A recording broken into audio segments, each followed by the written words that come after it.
Greetings, everyone, and welcome to a special episode of the Sonic Talk podcast, the Sonic 2 movie Spoilercast. With me today is a massive bunch of people. Let's just go down the line. So we've got Shigs. Say hi, Shigs. Hello, I've got Olive Garden gift cards. We've got my boss, Sven, who could shut down this entire operation at any moment if he wanted to. Say hi, Dread.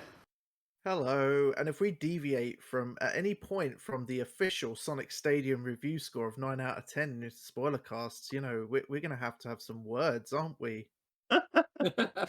That's a threat that we will definitely be challenging.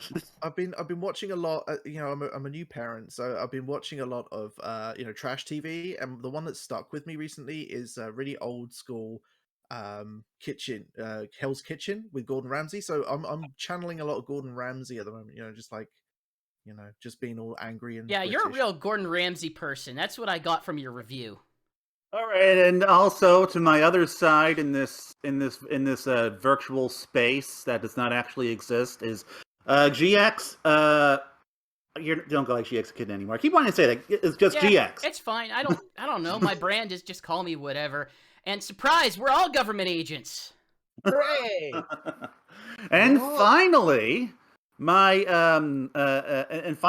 another good chum of ours who does occasionally pop up on our Sonic Talks when we just feel like having an extra person who's evil is the evil Dr. Reef.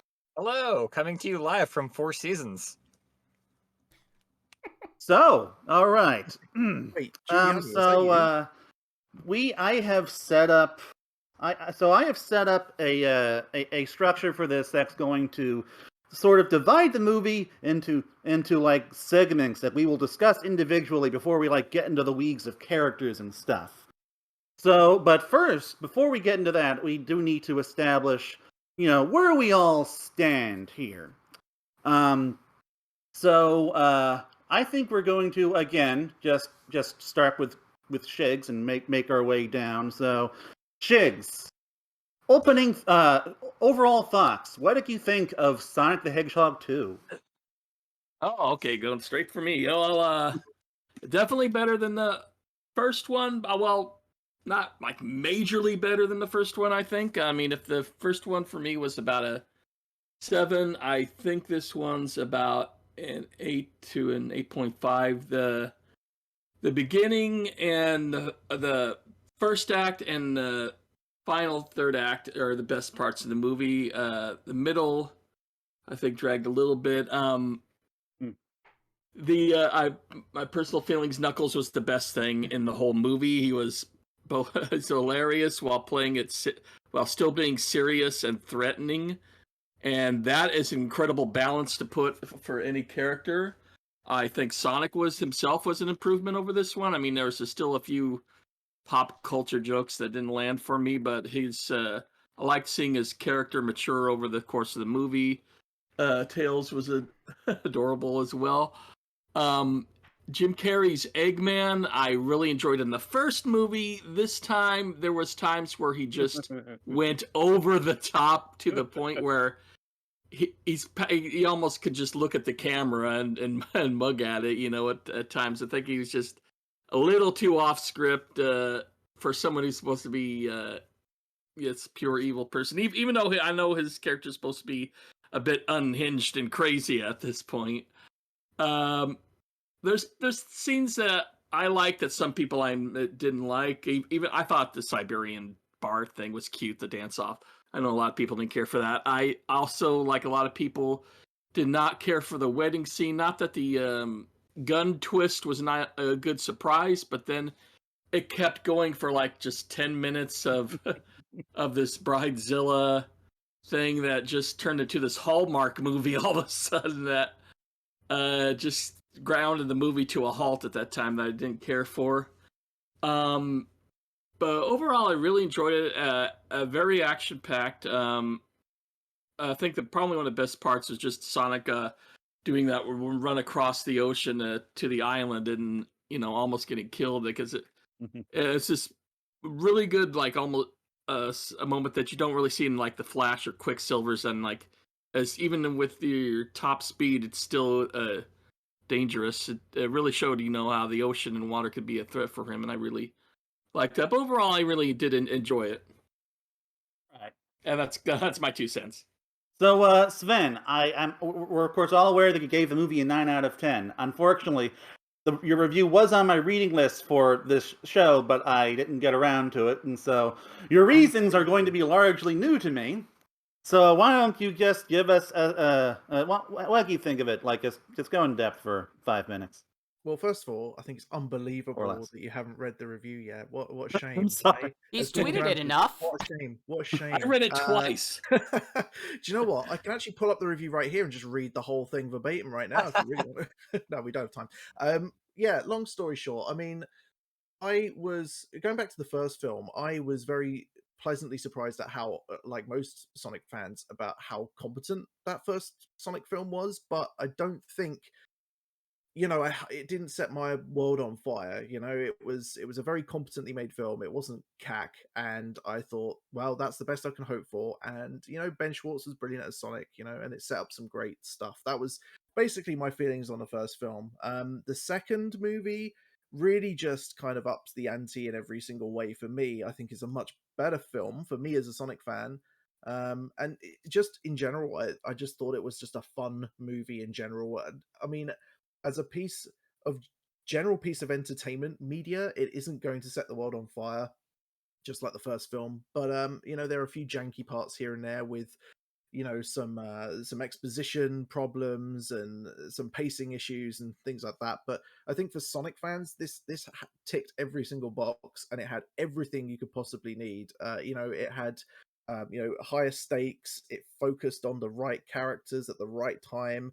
I really enjoyed that focus on Sonic, Tails, Knuckles, and Dr. Robotnik.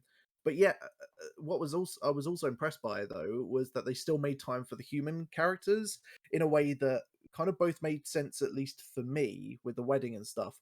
But it wasn't positioned in such a way that they overshadowed the reason why people would go to the theaters to see the film, which is see Sonic meet Tails and to see Sonic fight Knuckles and to have Sonic, Tails, and Knuckles take on Dr. Robotnik and have this whole Sonic Heroes thing towards the end. Like I think the people who made this film, they're getting kind of blamed by critics all over the place who just want just a regular film that they can enjoy because they don't care too much about Sonic, and that's fine. People have different opinions and stuff, but I think in terms of what the filmmakers kind of priorities were in terms of making a Sonic film and what that meant, I think they really understood the assignment. I thought, yeah, I think as Shig said, there are a few bits that are a bit strange. Like as soon as I saw the Siberian dance scene, I just laughed my ass off in sort of cringe when I first saw it, because I was like, oh boy, what is this? But I thought it was kind of sweet because I kind of thought about it after I watched the film and thought, well, that scene was quite important to kind of help establish Sonic's growing bond with Tails. Right. And I thought it was a necessary add, and I thought it was kind of silly. And that and the wedding scene I thought were good ways to help break up an otherwise really intense film for kids and families. Because I was just thinking, if I was like a 7-year-old me watching it, I would love the constant Sonic fighting Knuckles, Tails meeting Sonic, Robotnik gleeing in the background and stuff. But there isn't a lot to break that tension up. So it's just would otherwise be an hour and a half of just super hyperactive action, and you can't have that going on for so long without some kind of comedic, a time to breathe a little bit. So I thought the wedding was pretty fun. I thought the Siberian dance thing was quite fun. It probably did go on a bit longer than it should have done, but if it meant that we got to see, Idris Elba doing the most fantastic rendition of Knuckles that I didn't even know I wanted, it's just some of the quotes. I thought, how funny is he actually going to be? And then he was just hilarious. It was just like, you are not going to defeat me. I will punch you if you're going to betray me. I'm like, oh, they are stairs. I'm like, oh my god, this is really funny writing. And yeah, some of the jokes are a bit like, it's funnier if you're a kid, but I think the way you got to look at it is, A, are you a Sonic fan? Yeah, you will definitely enjoy it. B, are you a kid? Sonic's for kids, really. Let's be honest. I mean, we're all like kind of old dudes talking about it, so we kind of have to look at it through that lens. And I just think from those perspectives, it was just a very, very great film. Like I said, there were a few things with it. I'm sure we'll talk about some of that later. You know, things like Oh yeah. the map being a thing. You know, I want to talk about that later on. But if we're talking about overall thoughts, yeah, that's basically why I gave it 9 out of 10. You know, it's not a perfect film, but if you're looking at it through the lens of either, you know, taking your kid who's well into Sonic to see it, or if you're really into Sonic yourself and you know you want to see a film that really is like a dream film for you, then Sonic 2 does that trick. Oh It's yeah, just if you're like a kid between 7 to 10, this is a 10 out of 10 for you. You're gonna absolutely love it. All right, so I'm going to, because I'm the host and I can do this, I'm going to skip over myself for the moment, and we're going to head over to GX, who saw it with the Evil Dr. Reef. I assume Dr. Reef was wearing his Evil Doctor's outfit. I don't have one of those actually. Yeah, if by that, Oh, if come by that on! you mean jeans and a t-shirt, yes. Actually, I Oh, did you dress are as dressed Dr. as Doofenshmirtz Dr. for Robotnik. Halloween once. I wore a Knuckles Chaotix shirt. So, Chris so I Yeah. hear you guys and many other people on the internet going like, "Oh, this is the perfect this is like the perfect Sonic movie for Sonic fans." And you know what? I'm a Sonic fan. And you know what I like? I like good movies. I like good movies. Movies that are well written. I am 12 years old in my brain. And I watch a lot of children's media. And, I'm gonna tell you guys, I'm just bummed. I'm seriously bummed by this movie, because everything that I was looking at and was willing to sort of give it a slight pass in the first movie, particularly the writing. I came at this thinking, well, you know, okay, it looks like they're making some improvements here. It looks like they're changing some focus a bit. Maybe this will be the movie where it brings it around. And sure, it does execute on more themes than the first movie ever did. It's less frustrating in that way. But the writing is so bad in the first 2/3 of the movie. I just want Schwartz and Carrey to shut up, because there's a freaking terrible joke every 10 seconds. It's like the Netflix episodes of MST3K. You can have a good script here, cut out half the crap in it, and let things stand. There is better kids media than this. And I'm someone who basically, I look at Sonic Boom. Sonic Boom is better written than this movie. It just is. Like, they know how to tell a joke and execute on it, and this is a movie that seems to believe it is a comedy. But I would say... It throws too many darts at the board, basically, is what you're saying. Let me put it... You're saying you didn't like the Siberian dance. That's what I'm sensing from you. I am saying that they did that in the last movie, and it wasn't a great scene in that movie, and it wasn't a great scene in this. Dread, I don't know if you know this. I don't know if you know this, but it was fairly different in the last one. It was just more of a let's Quicksilver. Man, thing. you know what? Mind. Those two Let's let characters Chris sure talk. did bond in that aggressive bar. They sure did bond in the aggressive bar, didn't they? In the last movie, and also in this movie. And Dread, I don't know if you noticed this, but that woman, she was knitting a skull. I don't know, it's been about 3 minutes since we saw it last, so I feel it's important to remind you that she's knitting a skull. That's how intense it's kind of what I have with the issue is. Yeah, but when was the last time you saw a really hardcore granny, huh?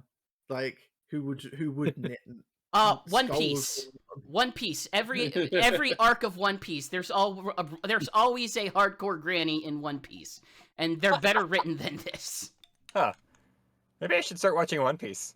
You should. Wait, you aren't? I thought you were. No, it's long. It is long. Oh, It's only over 1,000 episodes I wanted and characters. going.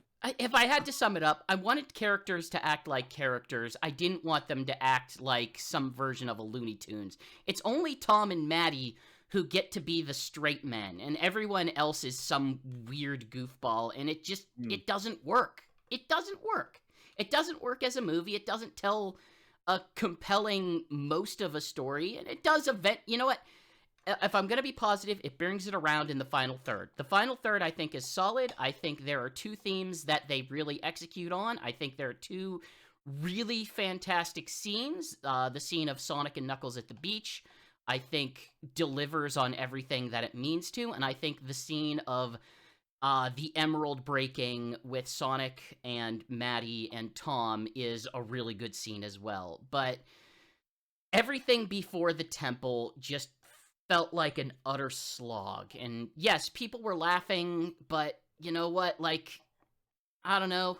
It was, sure, it's a kid's movie, but it's not a family movie. I'm not willing to give it that. I mean, to each their own. I mean, one of the things that I found surprising about that, going to that point for just a second, was I was really surprised that they spent so much time giving every single kind of side character their own scene at the very least. Like, I mean, GX, you probably hated that fact, and that's probably why it felt like that's probably why it felt Well, like. You know where I partly would why like. the You know movie where I dragged would on like for- that. I'm sorry. I'm sorry to interrupt. You know where I would have liked no, that. no. I would have liked that in the first movie, because the first movie is, they're supposed to be setting up, hey, this is Green Hill. This is a place that Tom is supposed to really care about because he's getting that from Sonic, who really cares about it. But we never spend any time with Green Hill, so we never really get to see it develop as a character place. Yeah. Well, I we think- will have time to discuss this Sorry. later in the podcast. Yeah, go ahead. Oh, yeah. No, GX, I purposefully allowed you to finish because that was your time. But I assume that GX, you're done with your overall thoughts. Reef, be more positive than me. Oh, he doesn't. No, Reef. I need you to go even more negative because, like, you know, we're having like a thing where it just keeps going one direction. So yeah. anyway, Reef, your thoughts. Well, so here's where I'm coming at this from. I consume many garbage media. I have been known to watch General Hospital on occasion. Honestly, this movie is like a solid 6 for me. Like, I feel like they had the framework and they had the ending, and the back third is quite good. But they needed to dial things in a little bit more in the front half, because they had a combination of scenes that were very relevant to the overall plot but didn't sort of hit, I think, the final note they wanted them to hit. And then they had scenes that really just didn't need to be in the movie, full stop. And as we go through, I mean, we have in the show notes, we have the list of scenes. I'm sure we'll talk a little bit about that, but I don't feel like the first like 2/3 were a slog per se, but they made some really odd choices at times. And then there were always like these little sections where it's like, oh, okay, well this brings it back around. This makes it feel more coherent, but it's sort of like stop, go, stop, go, stop, go. And I don't know. It was just it was I think it on the whole is a less enjoyable movie than the first one. I feel like the stakes are much, much higher, so it makes it sort of more energetic than the first one. But I think if I was given the two on a plate, I would choose to watch the first one over the second one. Now, that's not to say that I regret spending my money, although to be fair, GX treated us Spending my to- money, you mean? Aw. Yes, we spent GX's money, but I would have paid for it, and I would not have regretted spending my money if I had gone and paid for it. I don't regret spending the money on the popcorn. Or wait, you spent the money on the popcorn. You treated us to this whole day. Thank you so much. You guys can pay for Doctor Strange. How's that sound? That sounds like a good plan. For but, someone who really hated the movie, that's really generous. I didn't hate the movie. I said I was really, really disappointed by it. And to be fair, he didn't know he was going to hate the movie those at are the two time. separate things. I knew he But- was going to hate that movie. No, just But kidding. yeah, I mean, when you look at some of the scenes that they chose to include, I feel like they padded out a lot of stuff that really didn't need to be, and I also feel like they focused on characters that they didn't really have to have in the movie at all, and they just put them in the movie because they were funny in the first one. Specifically, what's You're the one thinking of cop, Wade. Dale? Or Yo, you- Yeah, Whale. That's Wade. what, or Wade. Wade. Yeah, Wade Wade was didn't need to funny be in in the the first movie. one. This one, he doesn't have well, anything right. Oh let yeah, me Yeah. talk. Do you Yeah, know what though? sorry. That Wade gets a pass from me purely because when I saw the first Sonic movie and I saw he was in it, I was like, he was kind of like a nothing kind of guy to me because I didn't know who he was. And then I saw the Mindy Project, which he is in, and I binged it, and he plays this character in it, the same guy called Pete Apprentice, and he is the funniest guy in that entire show. And so I have found it. I'm basically a fanboy of that guy. So when I saw him in the second film, I was like, yes, fit him in however you can. I Well, don't that's totally care. fair. So, But Reef, have anything else? not really. I Oh, like I okay. said, it's certainly a movie that I don't regret seeing, and you know, if they're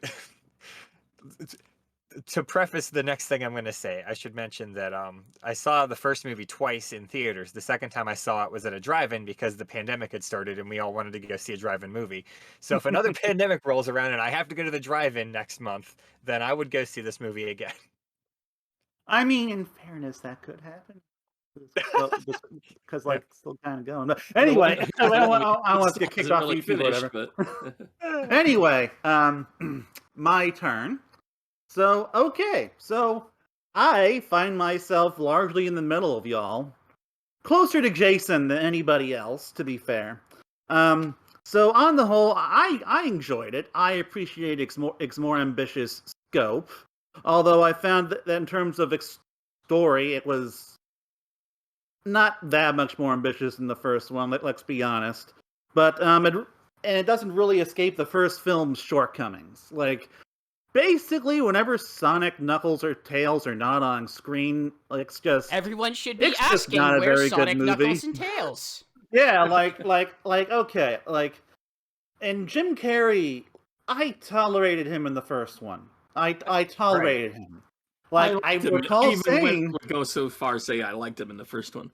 I recall saying 2 years ago that, like, he's not really Dr. Robotnik, he's just Jim Carrey dressing as Dr. Robotnik, but, like, in hindsight, at the very least, when he is being super-duper arrogant and is absolutely just, preaching robot supremacy, I at least get some Robotnik vibes from him from that movie. In this one, though, it is literally just Jim Carrey wearing something that looks vaguely like a Robotnik costume, and that is it. And he is terrible, absolutely terrible. The worst thing about the movie, I hope he retires after this so that they can replace him with someone else or no one.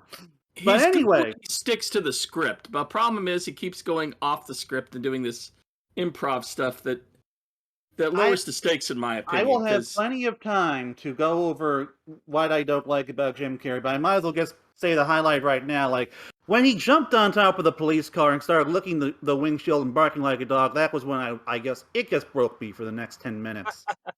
Like it just kind of just had an after effect of just washing over the next 10 minutes of the movie because I couldn't believe I just saw that happen on screen. Now, Tom and Maddie, they are the only humans who were adequate. I liked Tom in the last one. He's fine in this one. I appreciate his relationship with Sonic. I think it works pretty well. It was the heart of the first one, and this one at least it's part of the heart of this one. And but I will say that, like, as much as I did enjoy a good chunk of the movie, it was in desperate need of editing. And the only reason why some of these scenes were included was because they thought it would be funny to have a 2-hour, 2-minute runtime. I guarantee you that is the only reason why some of the scenes we will be discussing today were included. Because some of these scenes just felt like DVD extras. Like, hey, we filmed this whole thing with Natasha Rothwell, but we cut it because we realized it was terrible and didn't have. And oh wait, sorry, I don't even think I've approached my 5-minute runtime, but I'm already getting in depth with things. But but yeah, like the wedding stuff, bad. Jim Carrey, worse. And Tails really needed more screen time than he got. Like, Yeah.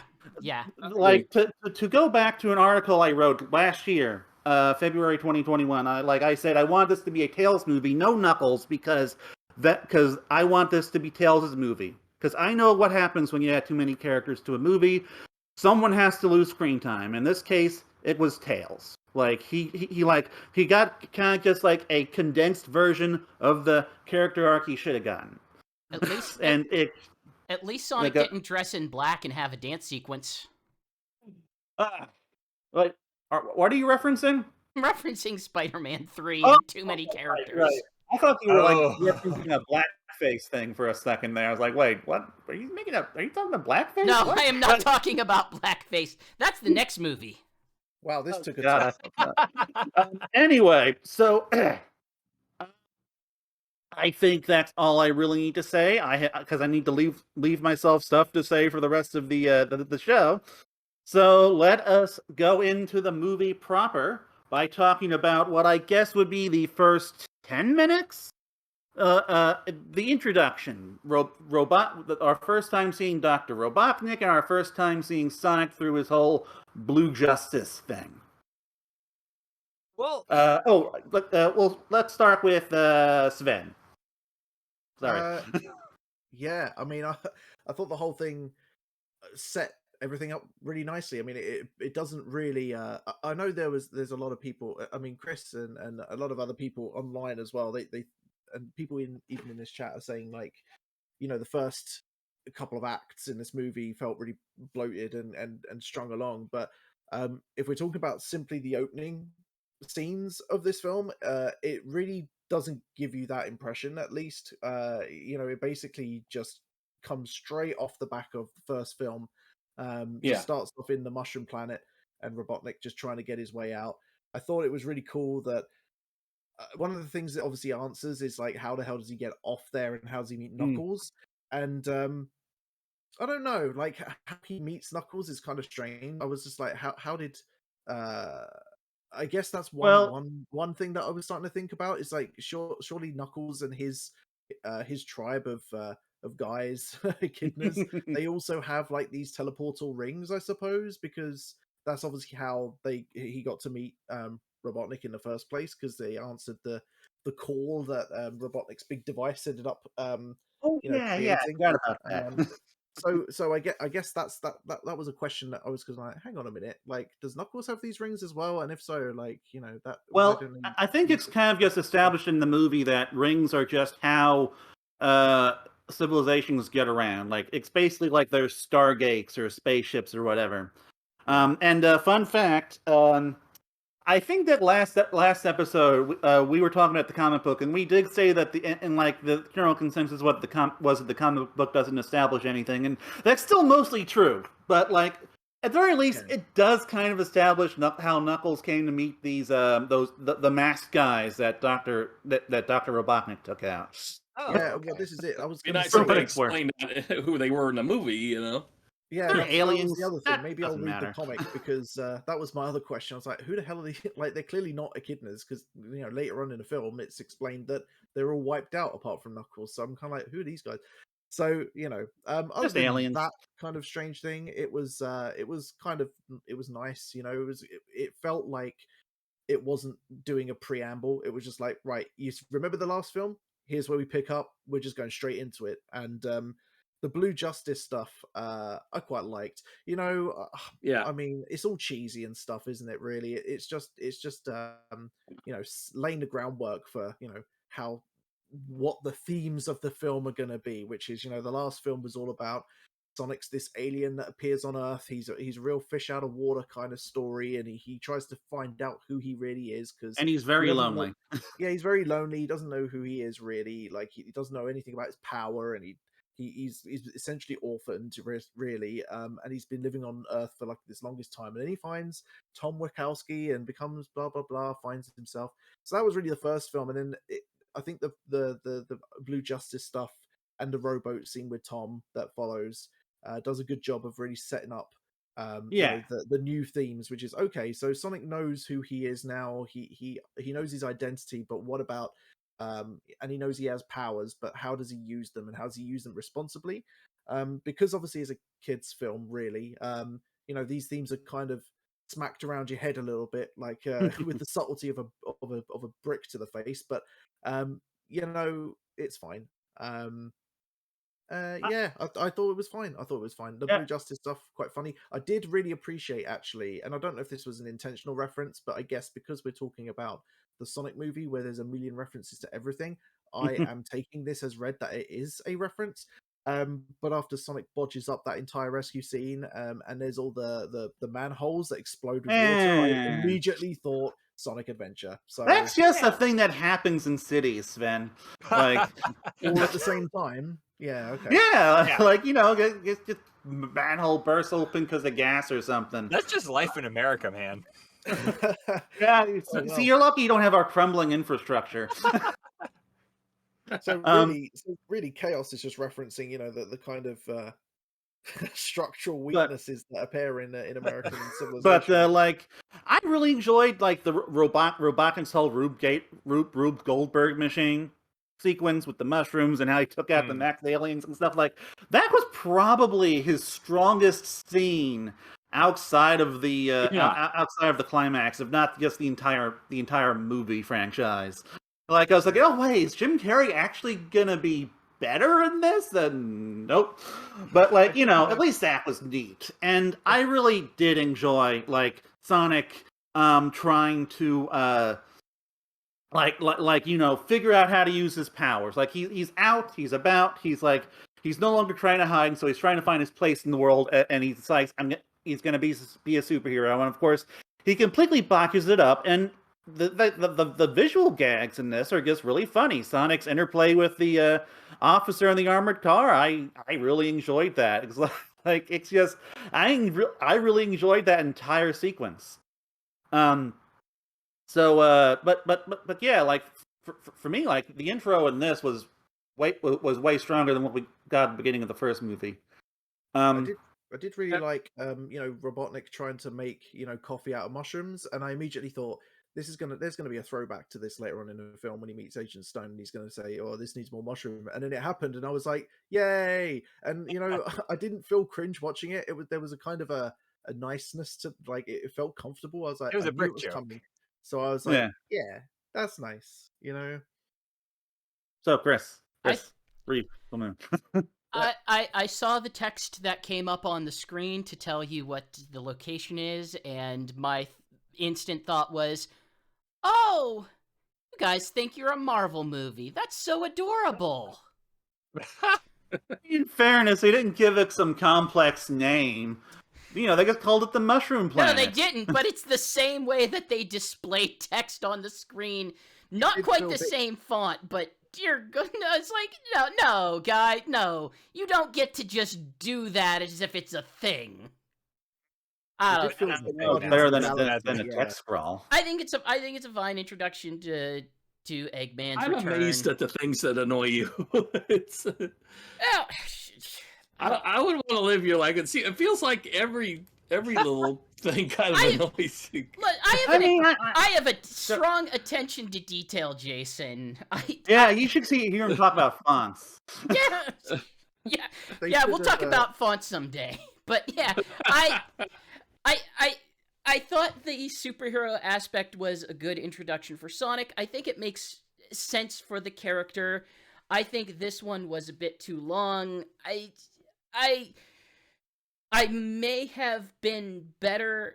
I might have preferred that they cut short the whole interaction between him and the person in the back of the van, if only because it just, like I said, it felt like it was too Looney Tunes for what they were going for. I want people to be the people, and I want Sonic to be weird, and I want the sort of straight man wacky dynamic, but all the people here are just as wacky as the cartoon characters, and that's a real disconnect for me. I would argue that they are in many ways more wacky than the cartoon characters. They kind of are in some ways. Yeah, but out of all the humans who weren't Tom and Maddie, I thought that the police officer was fine. Like I feel like I've seen this exact performance in more serious movies that don't have cartoony animals. It's a scene that probably took like 2 or 3 minutes that maybe could have taken 1 and had just the same exact effect.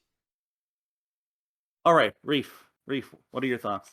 Yeah, that's kind of where I was going to go with that. Is like I thought the scene was fairly entertaining, even though it was a scene that, has been in 30,000 movies in the past. But I don't know. I feel like it did drag on a little bit longer than it had to. This is the police chase scene, I should say. Because, I mean, it did exactly what it set out to do. It introduced Sonic as sort of aspiring to be a superhero. And I thought it was pretty funny. But yeah, I mean, it was a fine scene. I feel like this scene, and honestly the Robotnik scene as well, I feel like these two scenes together are stronger than the rest of sort of the first half of the movie. Yeah, And I can't disagree with that, honestly. yeah, yeah, these two scenes together, and then I mean, it's sort of like what Sven was saying, where the boat scene I feel like is also a pretty strong scene, and then we sort of get into this lull. But I kind of enjoyed the Robotnik stuff. The Jim Carrey in that particular section of the movie was more. I mean, I feel like I'm saying a lot of the same stuff that you all said, but I don't know.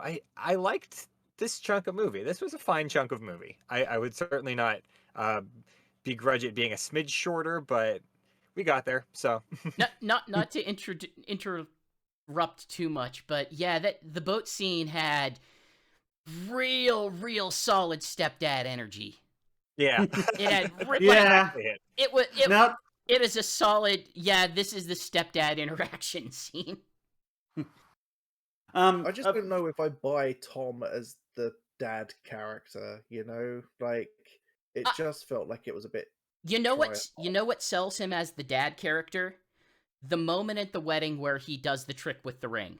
That is a real dad energy character. Yeah, that was.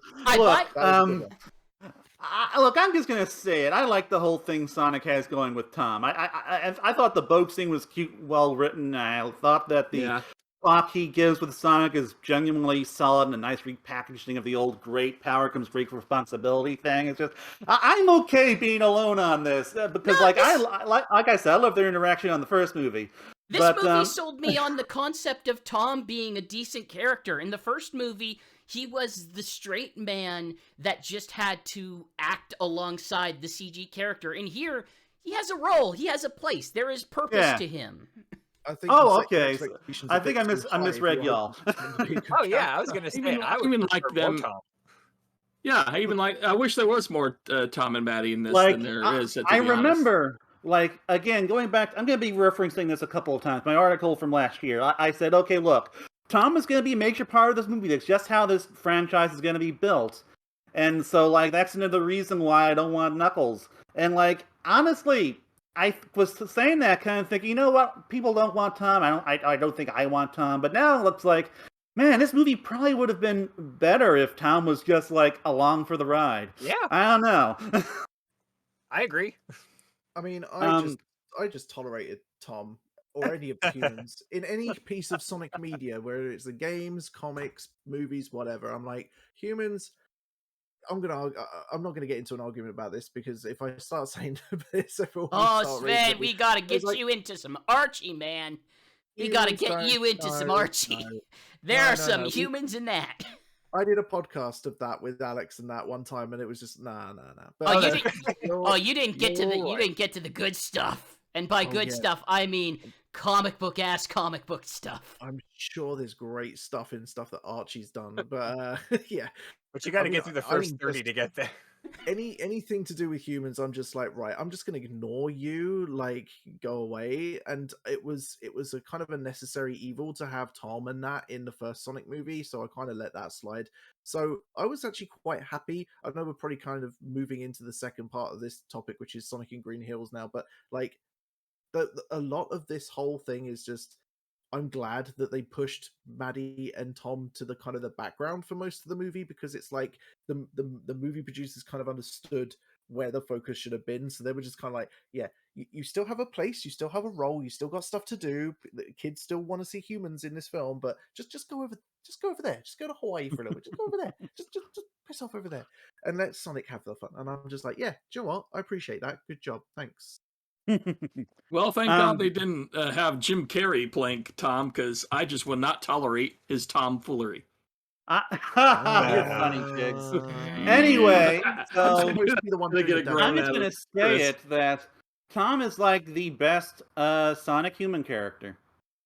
Yeah. Which I know doesn't say much, because like outside of Archie, which has better human characters, so I'm not counting that. But outside of that, like what's his competition? The President, Gun Commander, Chris Thorndike. Olive Garden guy.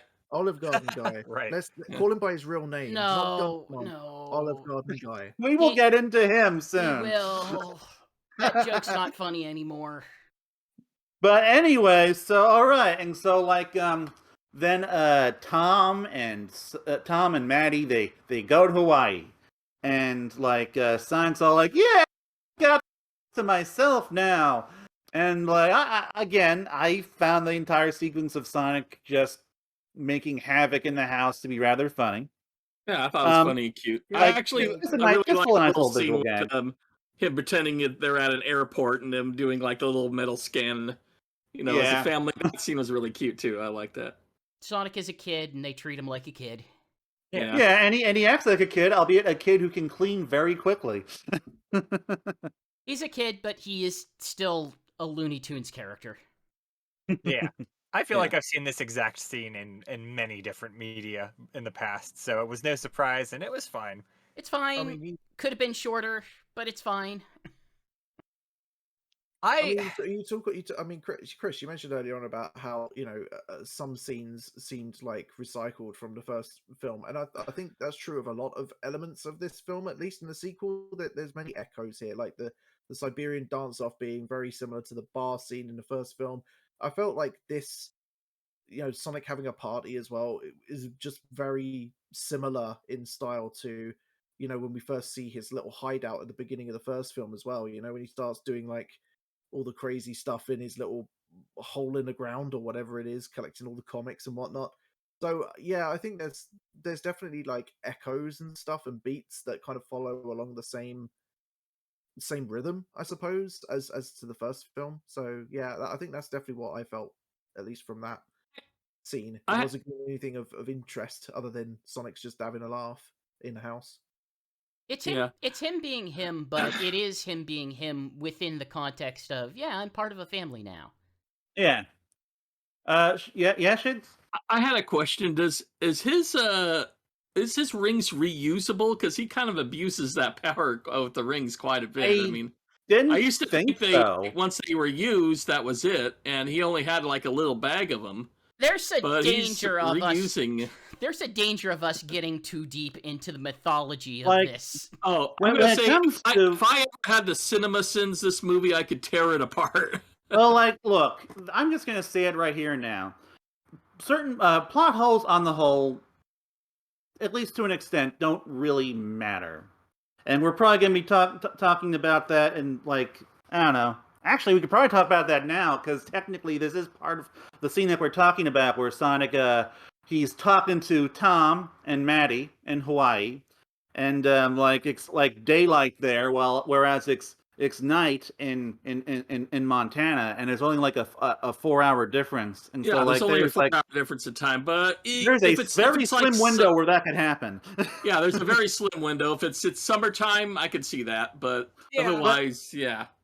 But it's just not really something that I think matters too much. Like he has rings. I'm pretty sure there's a finite amount of them, but so long as he just has a bag of rings, he can just like keep slinging them until until the earth turns to lava or whatever. And occasionally he Lightsaber drops air them when he flame gets hit. Yeah. Yeah. So all right. So after all of that, Actually, there's one last thing I want to say about this. Yes. Go on. And this is something that happened again at the Siberian dance scene.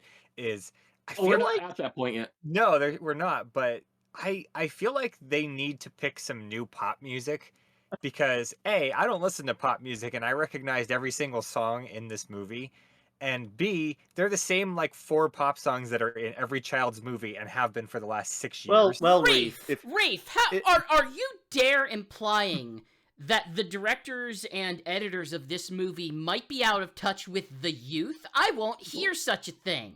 well, Reef, if Never. you want They were Sonic fan referencing companion- dabbing in the. They were referencing dabbing and flossing in this Oh, movie, God. sir. They sure were. Yes, they were. Actually, That was. actually, Oh yeah, that's another thing Jim Carrey did that annoyed the hell out of You know me. what's funny? If I would have been okay with Eggman flossing if it was in front of Sonic, because he did the exact same dance to kind of mock him in the first one, but I don't no, wanna he's see just Jim doing it in front. He's just doing it in front of Knuckles for no random reason. He's well, just like, I don't want to Well, see it's not- Jim Carrey flossing he's in just- front of Sonic, please. I don't want to see Well- Jim Carrey flossing ever.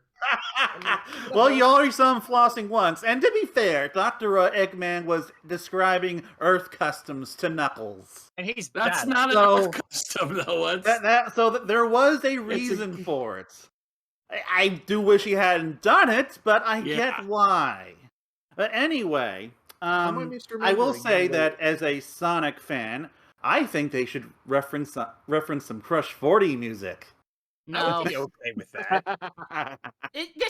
you're first off, you're saying that just to annoy me. Second, this is no, there is nothing about this movie that screams a need for Crush 40. The only reason why people want Crush 40 in this is because they're Sonic fans and they just want Crush 40 in everything because Sonic fans have a singular mindset in which they only want the one thing that they experienced back when Sonic I Adventure will- 2 came out. I will settle for Cash or Bowling for Soup. Anyway, I'm pretty sure I interrupted somebody, so Bowling for Soup. go on. I was just gonna say, right? Like, am I misremembering, or if we're talking about music, like a lot of the pop songs that he used, at least at the beginning of the film, where Sonic was, having fun in the house and stuff, that was all like '90s music anyway, right? '90s pop music, which yeah. I think is meant to reference, obviously, that Sonic was a '90s icon.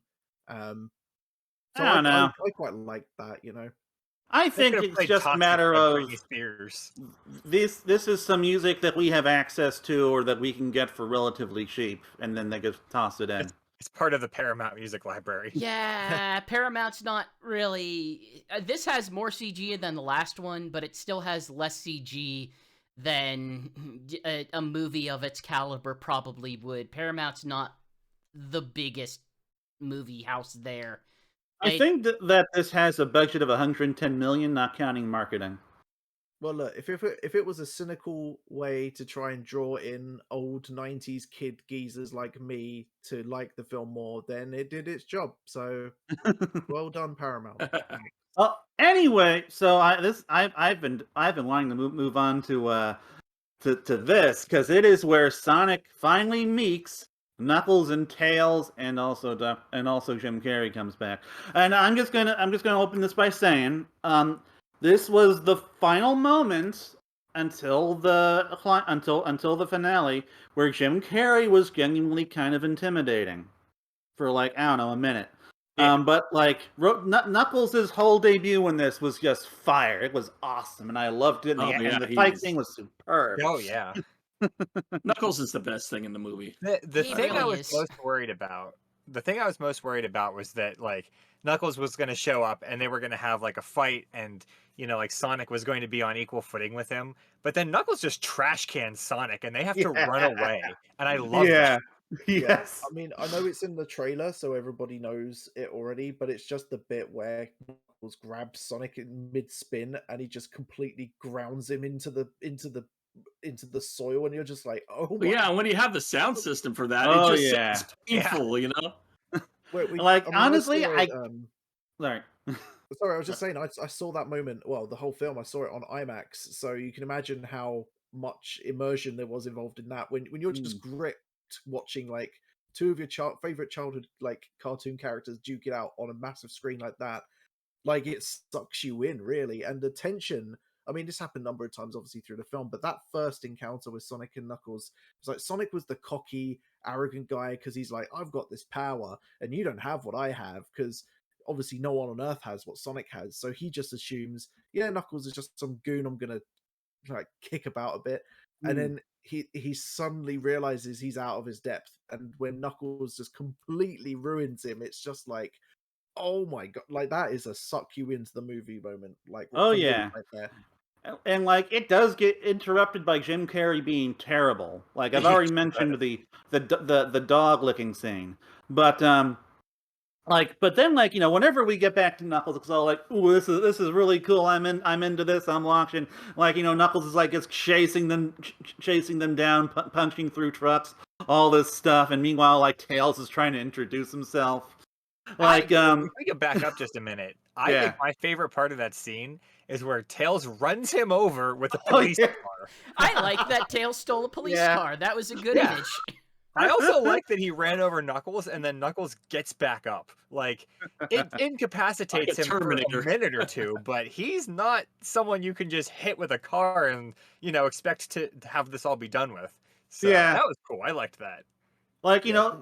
the really solid introduction for Tails too, and like kind of like introducing his smarts and his borderline creepy Sonic fanboyism. Yeah, I thought that was weird. Where he was just kind of going, "I know about you from the internet," basically, and I'm like, "Oh dear." Well, spy Spying satellites, on I you from my think. home planet, so you're a creepy alien stalker. Yeah, I was like, "Oh, Yeah, so I mean the whole thing where it's like, yeah, you're not watching me in the shower, all. And you're like, no, everyone knows Sonic takes bubble baths. I'm like, oh, he is watching him bathe. Yeah, That's a little I creepy. will To say, be fair, Whoa. Sonic was just stalking people in the first movie, so that's just what they do, I guess. That's the thing I was gonna say. Can't really say anything because he's doing the exact same thing with Tom and Maddie I in the That first doesn't movie. make it better. I at did this appreciate No. how they. Yeah, Chris. At the same time, though, it's a decent shortcut to just bring him in. If they're not going to devote like a movie to introducing him, the character, in, it's at least a good shortcut to have him in, because this version Yeah. of Sonic, it's hard for me to separate this version of Sonic with the modern version of Dewey Duck from DuckTales, because let's be real, it's Jason Schwartz. They're basically the same character. This is an attention-seeking Sonic. This is not a Sonic that will necessarily be entirely put off by that. He wants the attention. He wants the admiration. He's playing freaking Batman at the beginning of the movie. So Yeah, It- yeah. I mean, I don't necessarily see that as a bad thing, because Like- I love the new DuckTales anyway. So Like Yeah. moments like that, where it's clearly they're shortcutting things. I'm okay with that, because again, like if you need to take some shortcuts and it still works, then I'm fine with it. And for me, it just does. It's like ha ha ha. Like there are loads of things that happen in comedies that would be terrible in real life, but we don't think of that because they're comedies. Oh, I don't know. what we'll say about Jim Carrey, because I know you touched on it a second ago, Knuckles, but it was yeah, I do agree, and I mentioned this in my review on Sonic Stadium as well, where overall, I mean, I overall generally just loved Jim Carrey's whole shtick. Like, I didn't think it was too cringe. I thought it was just about the right level, because if you have Jim Carrey, there's a certain level of expectation of what he might do as a kind of physical comedian. So I kind of went in kind of knowing that was what he was going to be like. So I kind of wasn't kind of disappointed or impressed either way. But one thing I did think was a bit disappointing was every time Knuckles was in the frame and it was like Eggman, or sorry, Robotnik, Knuckles and Sonic all having a go, it would be Knuckles and Sonic would be fighting. They'd be doing the serious stuff. Uh-huh. And Robotnik would be in the background, and he'd basically be reduced to the role of cheerleader. And it just made me think, this guy in the last film was supposed to be like this genius who's basically meant to be this massive threat, and in the background he's just playing a goofball in the second film. And it kind if it didn't all come, I know I'm jumping ahead just a little bit, but if it didn't all come together in the final act, where he absorbs the Master Emerald's power and becomes the final very big bad of the film, I would have thought that would have been a really bad play on how they dealt with Robotnik. As it stands, I thought they rescued his character a little bit, because I don't think it was a Carrey problem. I think it was more of a writing problem, where it was like, you've got Robotnik in the same scene as Sonic and Knuckles. What do you do with him? And He obviously eventually- Carrey's just going to be Carrey, but I think the writers just had trouble trying to figure out how he could be also menacing. But so instead they just made him be like, yeah, Knuckles, let's go, ooh, or just kind of doing stupid faces at how Knuckles punches Sonic. And I just thought, it's not really what I expect from Robotnik. If you play the games, he's still menacing, even though in Sonic 3, even though he had Knuckles' help. So I just thought that would have been a good thing to have carried over from I the will game. say, I will say that I thought his cheerleading was going to be worse in this movie, given what we saw with the whole popcorn gag in some of the trailers. So, Oh yeah. yeah, I was surprised that, oh, good, they're not interrupting Sonic and Knuckles' fight every 20 seconds with Jim Carrey's mugging. Good. One, you can do one. Fine. The only thing I will say in response to that, Sven, is I am willing to forgive it this time because this is the moment in which it's before he gets his robots back. Once he gets his robots back, it's robot time all the time. Yeah. I think the thing that I find most wild about Jim Carrey's performance is that the sort of high or low watermark, depending on your direction, of zaniness for Robotnik is Adventures of Sonic the Hedgehog, and he manages to out zany that Robotnik. And But not out funny. Sorry, go on. yeah, not Oh. out funny, just out zany. That's a different conversation, but I think Lon John Baldry is amazing. But that I only got that appreciation for him as an adult. As a teenager, I thought it was cringe. As a kid, I thought it was just funny because it's just fat man says silly things.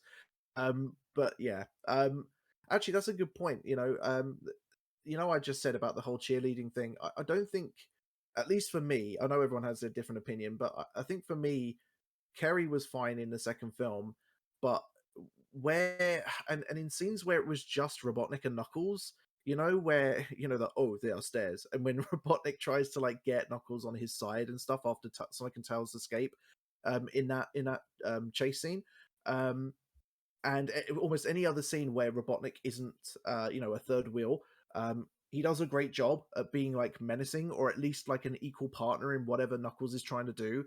Yeah. Or talking down to Agent Stone. Is he even an agent anymore? Barista Stone, let's call him. I don't know. Just call him Smithers. But yeah, Yeah, Smithers. pretty much. But every time he was like the third guy in a scene, it was like his role was diminished, and I just thought you're turning the big bad villain of the whole series franchise into some clown in the background, and I just thought, Well, You sorry. know, there's a lot of games that do that, aren't there? Well, I will say that, okay, I already I had complained to about put that plug. about the dog licking thing, but so like basically, like I said, that just kind of stunned me for a while. But what took me out of it was when Tails and Sonic finally escape by, I forget, did they run Knuckles off the road or? No, they drive off the cliff. They drive off the cliff, and Tails grabs onto Sonic. I want Okay. to say that is another of my favorite parts because Sonic or Tails is like, "Do you trust me?" And Sonic's like, "No, I literally just met you 2 minutes ago." Good. yeah, that was great. But anyway, like, okay, so like, it's just Robotnik and Knuckles now, and like then like we get the like their great little interaction where like Knuckles thinks, oh, we're gonna fight now, and then the whole they are stairs thing that just cracked the entire theater up. Oh, they are stairs. Yeah. Yeah. And I thought that was the moment where it I thought brought it was a back great the movie. introduction to Knuckles, where he was just like this great hench dude, and he was very serious. And then I think that was the moment that broke that tension for the audience. I think. And like again, Elba's delivery, just his very straight delivery, just worked Oh, so yeah. well there. Yeah. I Knuckles also is a really liked that scene because I also kind of thought maybe this was the moment where he was going to stab Knuckles in the back, and that wasn't. And I was like, "Oh, okay, well, let's continue on then." Yeah, I I thought it don't was know going to how be a the very movie short film until that happens. Yeah. All right. So I forget where the two Hawaiian things take place in the context of this movie, but In I just Hawaii, slotted them here so that we could. So like I'm talking. So like the two Hawaiian things I'm talking about specifically are the ones where like the first one and then the second one where it's just like Tom playing, I think, volleyball or something. Oh yeah. Hot volleyball with hot dudes. Yeah. And like they're fine. They're there. Like They, I didn't find them cringy, but I will It's tell a you. human point of view. Yeah, I would say this is another situation where it has the real stepdad energy for Tom, where Mm. you figure, what is he doing? He's playing with a child. He is getting his butt kicked in volleyball, and his response to that is like, man, I wish Sonic had friends his own age. Yeah, and like, Yeah. of course, that is that is like the very text, like very blatant, clear setup for what's going to be one of the primary themes of this movie, which is Sonic, making friends. that whole thing. So like, yeah, like the scenes did their well, okay. The first scene's supposed to set up something that we get to later, and it does not do that at all because it's way too short. But like on its own, like I said, I just find Tom talking to the man, I don't remember his name. Oh, the Rachel's fiance? fiance, Yeah. we'll call him. Talking to him and like them joking about how he's like trying to look all, hey, you tied her up and I'm very angry with you, and it's, oh no, it's all on the bridge. Like that's water on the bridge, man. Thing like that. That's fine. That's It's a very okay. Lando Calrissian moment. Yeah. So here's the thing about both of these scenes, and we're gonna probably get into more of this later, but there's the plot twist of them all being gun agents, Yeah. and there is no foreshadowing for that at all, and Yes. so it comes off as being absolutely ridiculous Surprise I mean, twist! like, I don't think Surprise the lack of twist! I don't Oh, think the lack but of foreshadowing is the problem here, but we will get into that when we get to it. I did have to laugh when they're like, "Oh, is he a priest agent?" And the priest just shrugs his shoulders, opens the Bible, and there's a big gun. Okay, Oh, that the was- audience in that my made me theater did laugh laugh. at that. That was so So good. did I. I loved all of it. I loved all of it. It was it fed my soul. I It was was- 100% on board with all of it. It was so good. It was We too will- goofy for what that was. Come on. What No. movie are you watching? Yes, it is. Of course, it's goofy. What movie were you watching? I'm watching It's the movie where I'm supposed to treat this as a goofball. Like, it doesn't establish itself as a goofball comedy. I'm not watching. Yeah, kind of does. I think. Talking If about a it blue does, then hedgehog it doesn't running do around it well enough. Siberia. I'm thinking of this as like that's the kind of joke you would see in like a Spaceballs level of comedy. This isn't Mm. not if it's trying to be that, it's failing miserably. It's just I think the problem is that what is Gunn's end game here? Like, would he have just had to marry her if Sonic didn't suddenly show up right as he's about to put the ring on her finger? Like, Alright. what's So- the Well, plot I of guess- I fighting? guess- Like, I they guess didn't it- Yeah, really get and married. we can- just We can It explore answered this itself, didn't it? Yeah, we Yeah, gotta Like, get to that. later. It's another Cinnamon Sins moment because they could have raided their Tom and Maddie's house at any time Exactly. It's previously. nonsensical. So anyway, so Dr. Robotnik goes back to Stone and with Knuckles and that whole thing, and I'm struggling to really have an opinion here. Like the one thing I can remember is Knuckles like smashing the holographic hedgehog and attempting to read the text messages The whole because audience those is were the laughing two their best parts pants of that off. scene. Yeah, Those that things. moment.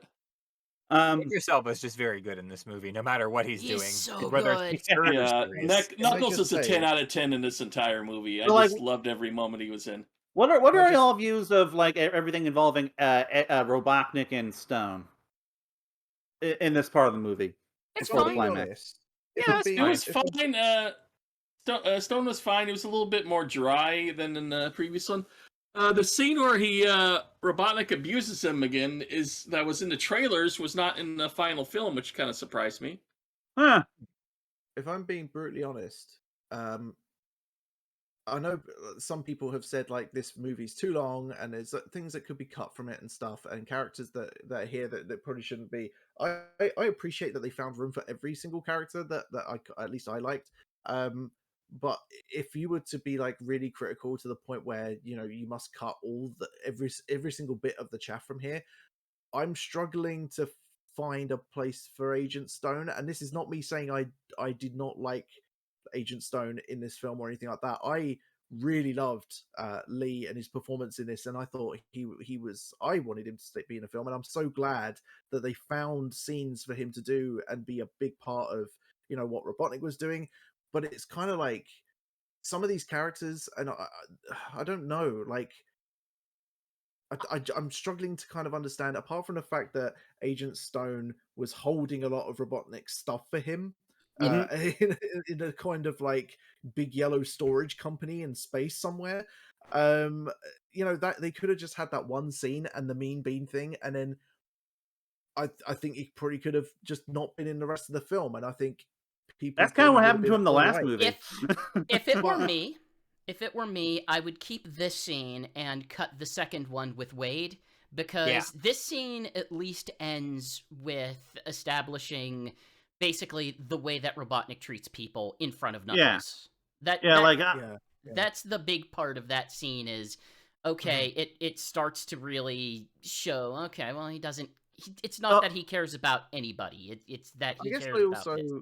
Yeah, I guess I also liked the fact that Stone was really untrusting of Knuckles. He kind of got a bit of a stepbrother kind of, you're not my real brother kind of attitude to it. He's like, oh, who's this guy? Is he your new son? Oh, you love him more than me, sort of thing. And I thought that was a really good energy for Stone to bring to this film. I loved all the Mean Bean stuff. It was really great. Obviously, reference Ahoy.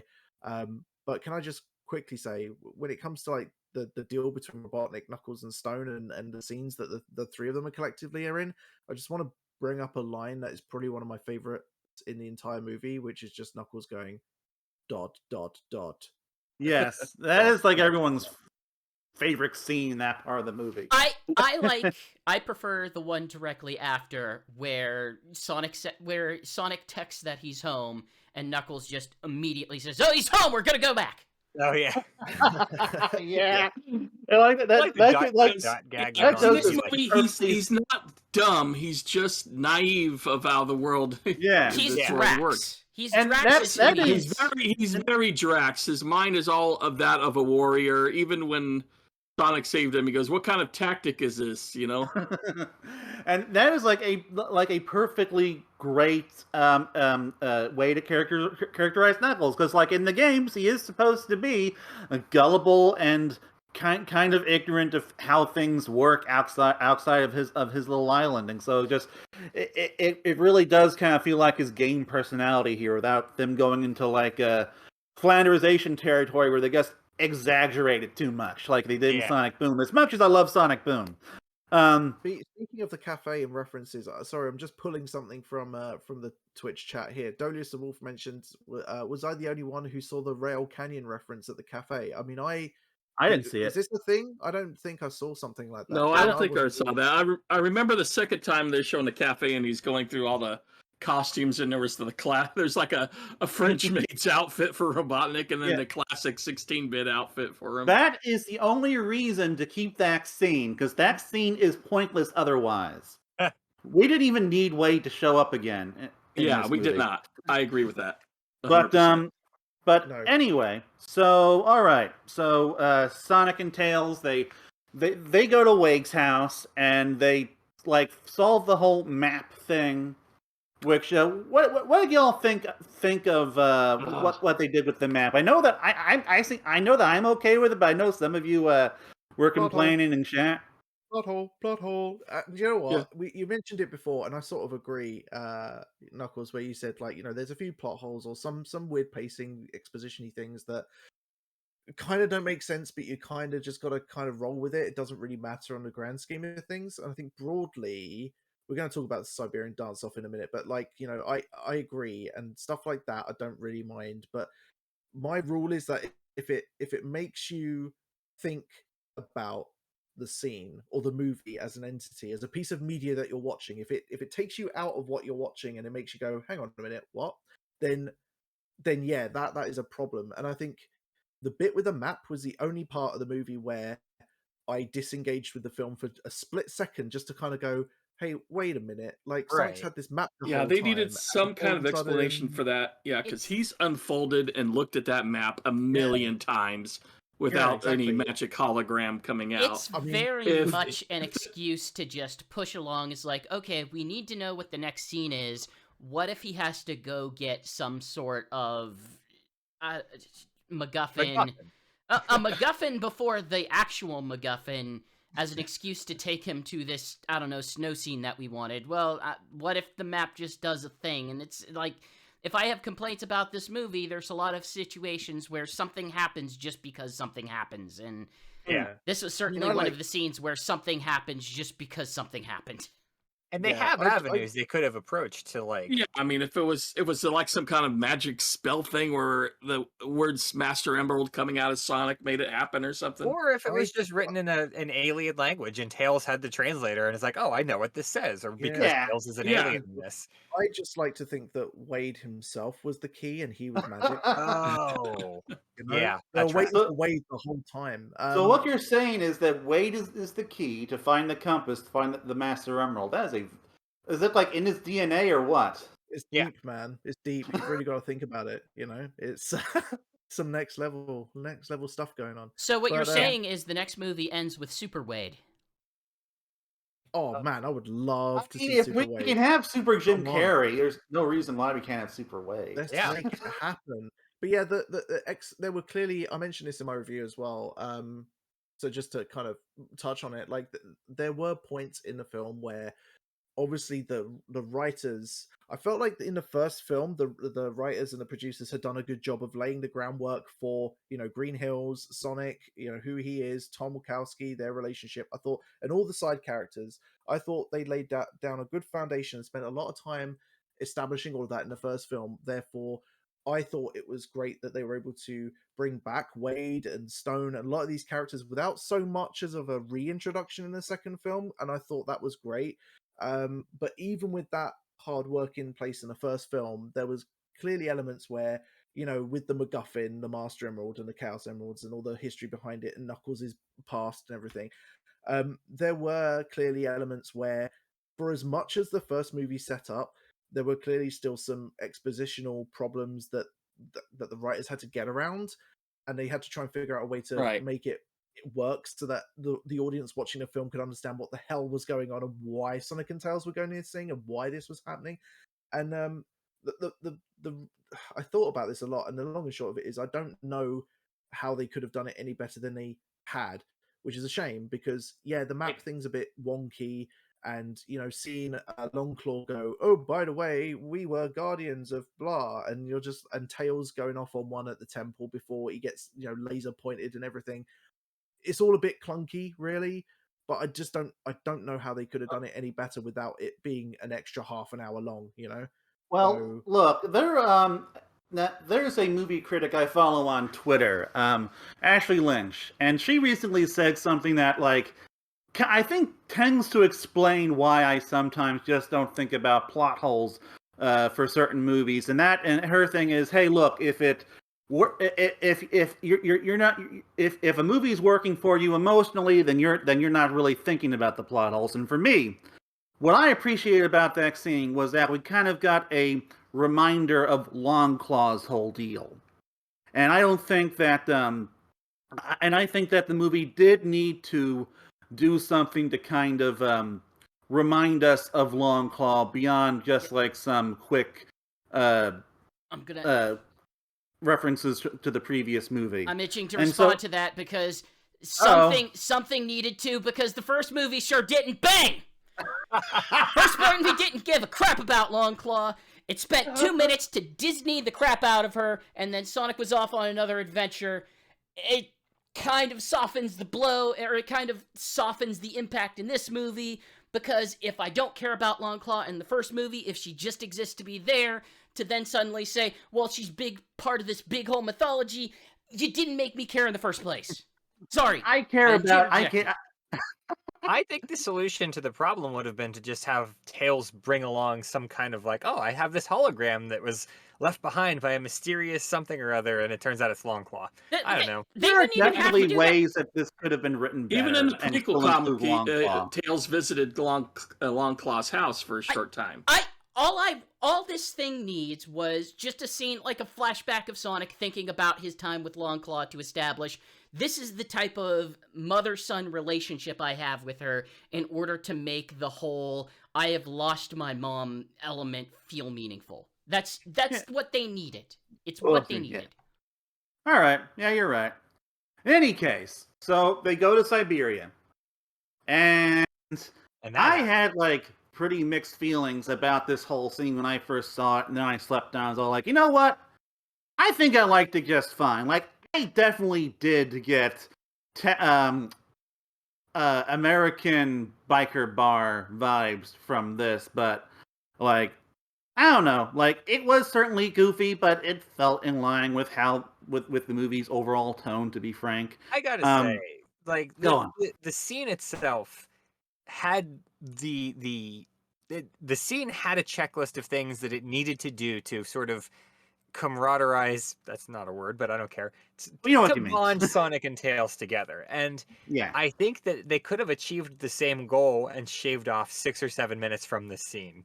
Like, they definitely did it on purpose to say, hey, remember the first movie where the two characters bonded in a bar because they were about to die? Well, we're going to do it again, except this time Sonic is in the Tom role and Tails is in the Sonic role. And that's fine. Like, it's a callback to the first movie, but it went on a little bit too long and it got really weird. And not in a good way. They definitely didn't need to take their shirts off and dance to Katy Perry or whatever the hell it was. You know what I mean? Like, Yeah. it was quite Again, ridiculous. Oh, Find some new pop music. dancing thing just got absurd. But, like, I get that, yeah, the whole point of the scene was to have Sonic and Tails get to know each other and bond, and, like, it needed to be there. But and also, like, you know, Tails needed to be put in an uncomfortable situation, et cetera, et cetera. Like, and it checked all those boxes, but I couldn't help but feel like, you know what, like, they probably could have just done that by simply spending more time in the temple. Like, just have, like, Tails has to... That's true. Yeah. They have to, like, go through face something super dangerous, like some sort of dangerous test, and Tails' intelligence and technology has to play a role in them solving it. And, like, I mean, it probably would have been more expensive than just building a Siberian bar and filling it with a bunch of randos. But, you know, like, it would have served the same purpose, and it would have worked better in the context of the movie. But, Yeah, like, Actually, and on we that would have exact had- note, And on that exact note, I think it would have been interesting to see them do exactly what you just said, where they had to go through a temple and there was Tails with his technology and Sonic with his speed and strength, because it would have been a really interesting foil to then Robotnik and Knuckles doing the same thing at the end, and maybe have that go a little bit more poorly for those two, because it shows that they are not working well as a team together. That would have been an Reef, interesting callback, I think. you will find that I'm filled with better ideas than what's been in these movies. I still For me, think I that mean- it's, sorry, I was just going to say, I still think that this particular scene's major purpose was to do, apart from obviously increase the bond with Tails and Sonic, but I think you could have done that with a number of other different scenes. But so I think its more important function here was to break up the tension and the action a little bit with something a little more lighthearted, something a little bit more fun. Because at the end of the day, you're watching a cartoon rodent run around a bit, and you expect a little bit of, you know, non-high stakes frolicking. And I think this movie is long comparatively if you're talking about a family film, and there's a lot of, you know, punching and spinning and all this other stuff. You know, you just, your heart rate's going to be like right up there for like the majority of it. So, you know, just get the kids to calm down, get them to do a little dance routine, you know, enjoy the healthy activity that dancing brings. Maybe that's a nice message to give to kids. But I do know that when I was watching it for the first time, that you know, it went from tense to ridiculous in like, you know, less than a hypersecond, and I just was on the floor laughing. Like, I just found it hilarious. I was just like, what is going on? Am I tripping right now? Am I high? What is up? Like, I did enjoy the absurdity of it, and it as tells a kid, you. Sorry, it tells you that it's going to be an absurd scene right from the get-go, with not only the knives, the woman knitting skull, but then the guy chops off the fish's head. The fish rolls in front of him, and then just looks up and says, "Run." And that made me laugh so hard. I'm like, I have a question okay, actually. I'm somebody who enjoys absurd humor, so if this scene's gonna be silly, that's fine. I freaking love absurd humor. You can't sit here and tell me like I will sit down and watch, but like I get it.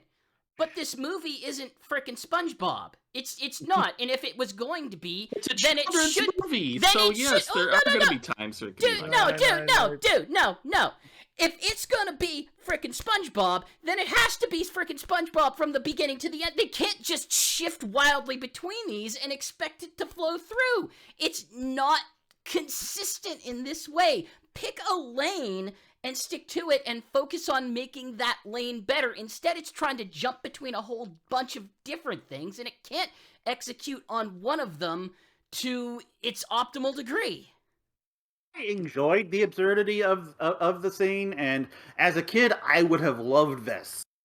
But as a Sonic fan and adult, I'm all like, yeah, like I guess I'm fine with it. But they really could have and should have done better. But I mean, I get what Sven is meaning. We're like, I don't know, like maybe I don't know if kids need that break, but you got a kid, I don't, so I don't know. Well, I mean, he's not old enough But- to enjoy Sonic yet, unfortunately. But you know, I'm just trying to put myself through a parent's shoes, right? A scene like that will be kids will love it because it's like, yay, they're doing a fun thing, and it's not lethal. In and any case, Sven, Reef had a I get to question. go to I sleep also for 5 also minutes just and- want to emphasize this one real quick thing, Sven.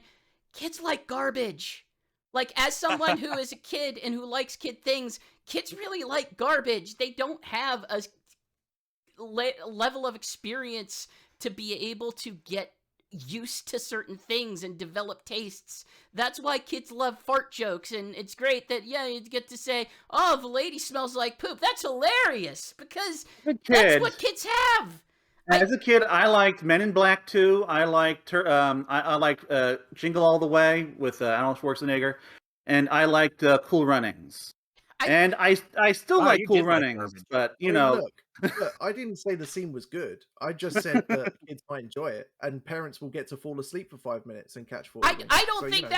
I don't think that's a good excuse. I don't think that's an okay to say that Anyway. the kids. You know, we're just going to teach you like. I do want to get to Mr. Actually, no, Reef's the wedding question. part is a good pee break I'm scene. sorry. I do want to get to Dr. Go Reef's ahead. question I'm before sorry, go ahead. he projects. My question is very inconsequential, but it was Oh. the fact that why is there this giant like pub lodge on top of a mountain, and how is it so full? Because it is on top of a mountain. Like, Well, you know what? Maybe there's a village nearby, because I don't know. It's probably Eastern from the Siberia. nearby village.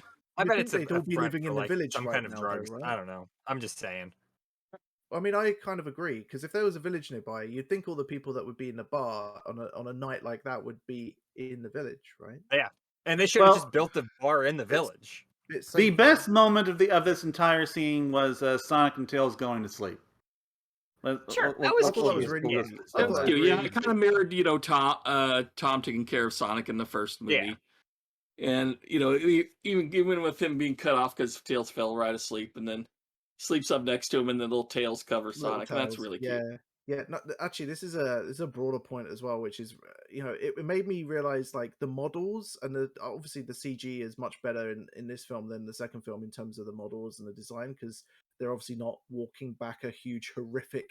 Oh, this movie looks great for the most absolute part. horrific nightmare of a model right this time around, but I watched this film and at many different points thought to myself, these characters aren't just really good CG models. They're just at points they are just genuinely really sweet and cute to look at, like really cuddly cute. Like I don't know if this is just me being a dad now, but it's just like there was a moment, and I know we'll talk about this later on, but there's a moment where Sonic and Knuckles do this thing in the labyrinth zone, and Knuckles rescues Sonic, and Knuckles has this kind of his whole point is a question, his whole thing is question, and he's like moping on the beach, and all I thought when I saw Knuckles there just like moping and being really sad is I just was like, oh, I kind of want to hug Knuckles, and that was another thing I felt when at the end of that Siberian dance off where Sonic and Tails just kind of had a little tail cuddle thing at the end. I thought, oh, that's really sweet, And they do make Tails very adorable in this movie, I gotta admit. It to is say, I similar was- note. Yeah.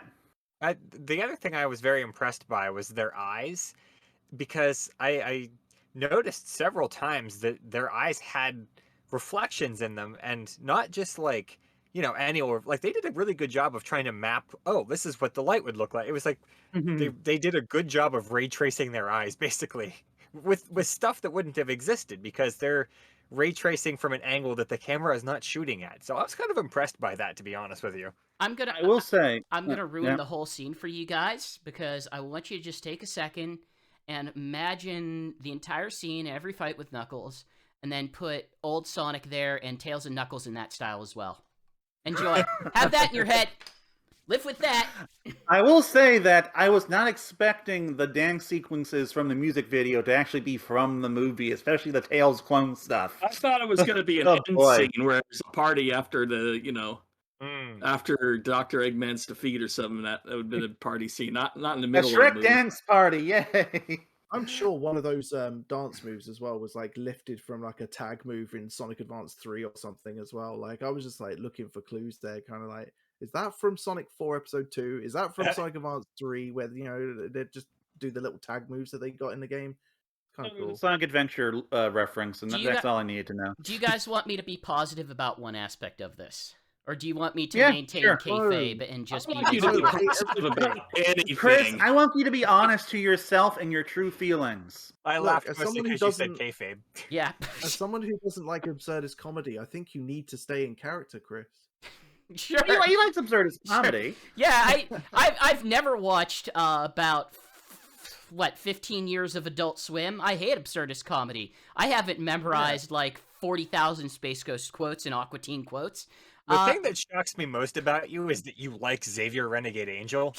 I don't like Xavier Renegade. No Angel one likes either. Xavier Renegade Angel. I You might know what the heck that is. part I of me don't might think like anyone- part of me might like don't- Savior Renegade Angel in part because I understand how exactly garbage it is. I don't think anyone who Anyway, likes Chris, absurdist you were comedy going does to like say something that choice, positive. I was gonna say something positive, and that positive thing is, for as much as I think the context about it is stupid, I think the hologram aspect was fun. I thought it was fun, I and liked that. it was a good effect, and I think it was not good foreshadowing, but it was a good callback whenever it comes back later. I liked the part where they were flying through the air and doing the little rotatey thing. That was cute. I liked it. I wish they would've Anyway. picked a song that wasn't the same song I've heard in 16 different movies in the last 4 years. Again, they should have picked Live and Learn. Oh, Sure. modern music Live and is Let garbage. Die by That's Paul part of the McCartney and problem. Wings. Alex, your jokes can't hurt me if I know you're doing them to hurt me. I'm not doing it to hurt you at this point. I'm doing You them know for what me. music really impressed me, actually? What? We saw the trailer for Buzz Lightyear, and it's like a cover of Starman by David Bowie, and I was like, I want to see this movie now. Yeah, it's because you haven't heard Starman a billion times. Well, I have. He has actually. heard it a billion times. I can confirm this. But I like David Bowie so much that I'll listen to it 1,000,000,001 times. So anyway, onto an actually good scene, in my opinion. The compass and the snowboard battle. This is what I kind of thought more of the movie is going to be. And like, yeah, I forget. Is this where we got the Chaos Emerald lore dump? Yeah. Yeah, I it think so. is. Yeah, because Yeah. that's At also least where that's that his backstory as well, a little good, bit. where and that I- also, I think, good Vin Diesel and Rock show comes from. yeah. Yeah, I know. I really liked all of this. I mean, in general, it's obviously where all the action picks up anyway, because it's like the second time they face Knuckles, so it's not a surprise to anyone. It's just as to where the skills and strengths are. But I just really liked the the way they handled the Master Emerald and the Chaos Emeralds. As soon as they mentioned, oh, the Master Emerald was created from all the Chaos Emeralds, it was forged into one big thing. I suddenly thought. I think a lot of people immediately thought when they heard this, like, oh, that's going to shatter it at the end of this film, and that's how Sonic's going to be supersonic. And I was very comfortably satisfied when that actually ended up happening. But yeah, I thought the way they handled the Master Emerald, I thought was, in general, was just really, really good use of the lore. Yeah, I thought it was great. Good action scene. But yeah. So sorry about my little mic issue a second ago. It slid over. Anyway, so the Yeah, like I liked the little lore dumps we got here. Like I really enjoyed that their solution to the emeralds was just combining all of them into a single MacGuffin. I enjoyed like we finally kind of got an idea of what's going on with the whole Echidna tribe thing. It's not like deep great lore, but it's something which I appreciate. Yeah. But really, like the highlight of this whole scene for me was the snowboard battle and the immediate aftermath. So like the snowboard battle, that was just fun. Like that was just another really good action sequence. And Sonic and Knuckles again had really good interplay. Like Sonic's doing his usual taunting, and that really works well for me. But then, the battle stops for a second, and Knuckles and Knuckles finally kind of explains his whole deal of, hey, they went off to fight the last of the owls. And then my parents and my family, because my parents and my tribe, because apparently, Knuckles actually has family in a tribe in this. They all went off to fight Longclaw, and I never saw them again. And so, Sonic, and then Sonic explains his whole thing, and they get to almost kind of bond over a mutual loss, which I was just not expecting from this movie. Yeah, their families kill each other, as usual. Yeah, yeah, that was a surprisingly good and surprisingly dark scene for this film, which One thing I do want to bring up though, before we pivot away from this is what did Longclaw do? Set off a nuke? Oh, she was fierce. Obviously, she was fierce. Corey and I, my housemate, we joke that yes, Longclaw, she took them all with her. She just took out the entire Echidna army on her own. But I think if I had to actually guess, my assumption in here is that if it was going on as long as it has, there probably weren't that many left. And that the ones that we saw on screen, who knows, might have been the last. Because that was my assumption. I thought that's basically what they said, was that they were the last of the Echidnas, and then they're all gone now. Kind of makes you think about the very first scene in the first Sonic movie, though, where Baby Sonic he runs off to see Longclaw, and Longclaw is just in the most obvious bloody house imaginable. It's no wonder the bloody Echidnas tracked her down. It's come on, when you think about it. Yeah, it's if you're one of the last owls standing, and the war between the owls and the Echidnas, it did sound a little bit silly to me. I was like, what the hell are owls going to do? It's Sonic. But if you're going to have war, it's going to be between two animal races. I know, but I thought owls really, come on. But in the context of the snowboarding scene, that moment where Sonic and Knuckles try to they talk about loss and everything. I saw what they were driving at, and I know what they were getting at. It's a way for Sonic and Knuckles to just kind of bridge that kind of gap that they have and get them to understand each other a little better. But I would probably say that, and I think this is probably down to the fact that they didn't really expositionize, if that's a word, a lot about Longclaw, as Chris mentioned earlier. Why are we supposed to care about Longclaw so much if you don't really talk about it too much? But it just felt like when Sonic was talking about I've lost someone too, and he was clearly talking about Longclaw, I just don't know how Knuckles would have connected to Knuckles. I didn't really. It didn't really feel like I wasn't convinced too much that was so much of a connecting tissue for Knuckles to suddenly start thinking about his relationship with Sonic at that point. Well, if I was Knuckles, I would have just been like, oh, so what? I was gonna say, when you think about it, it would have been, to me, I would think Knuckles' reaction would be like, oh, good, we tried to kill her. That was the point. I am not. I am sorry. This is not a fair comparison to make, but I have to make it. But Knuckles' mother was also named Martha. Right. Yeah. The problem I also have with that scene is it never explains how his entire tribe died. Well, I mean, Longclaw is not strong enough to take. We don't know that. out that many Wait, at people. this point, we are She was asked to injured. believe that. Whether or not you believe it, we don't know about the character enough to really say either way, and Yeah. I think that's just on purpose. He could have eye lasers. I mean, look, when it comes, They could be leaving it vague for a future storyline or something. They're leaving it vague because they aren't dead. I'm just going to tell you all that they aren't dead. We have a Knuckles series coming, but even if we didn't, I would be quite confident that yes, they are still around. They abandoned him, or they got or they got trapped somewhere, or something along those lines. And that's just a future plot point that they have basically left. Like that's just the nature of modern movies. Or they wait a minute, Alex. Are you saying they abandoned Knuckles and hidden themselves away into a different city or something? Oh God damn it! Ken Penders is going to sue. I thought you were going to say that right away, actually. Yeah, it's like you want Ken Penders to try to sue them even more? Actually, yes, I do. I want to see what happens. But so I consider stuff like that to be really not a huge problem. That is something that has been purposely left vague that they will probably solve use in the future. We don't, so they couldn't give us an exact the exact way they all died, even if they. Because they probably aren't dead. This movie is interested in having lore. It's not interested in having the consistent, long-passing documented lore. It's not what this movie is about. It's not trying to be built on it. Even the Star Wars movies aren't built on that. But it's not obsessed with itself. It's obsessed. It wants to tell the story of the characters, and they're rooted in lore in order to sort of justify them. But it's not built on lore. Yeah, and I mean, I don't feel like we're missing anything that needed to be there by not knowing what happened to the echidnas or Longclaw. Yeah.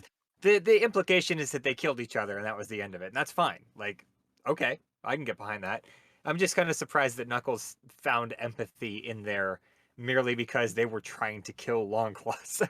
But I mean, I guess I can also get behind I don't that. know. Like I said, it worked really well to me because he was a kid when they lost everything. It's not like he was indoctrinated. Of course, then the scene is immediately followed up by Knuckles being surprised that Sonic went after Tails and risked everything going after Tails instead of the compass. Right, and that's the thing. That didn't occur to me until now, where we're picking the movie apart. So it's okay, yeah, that's fine.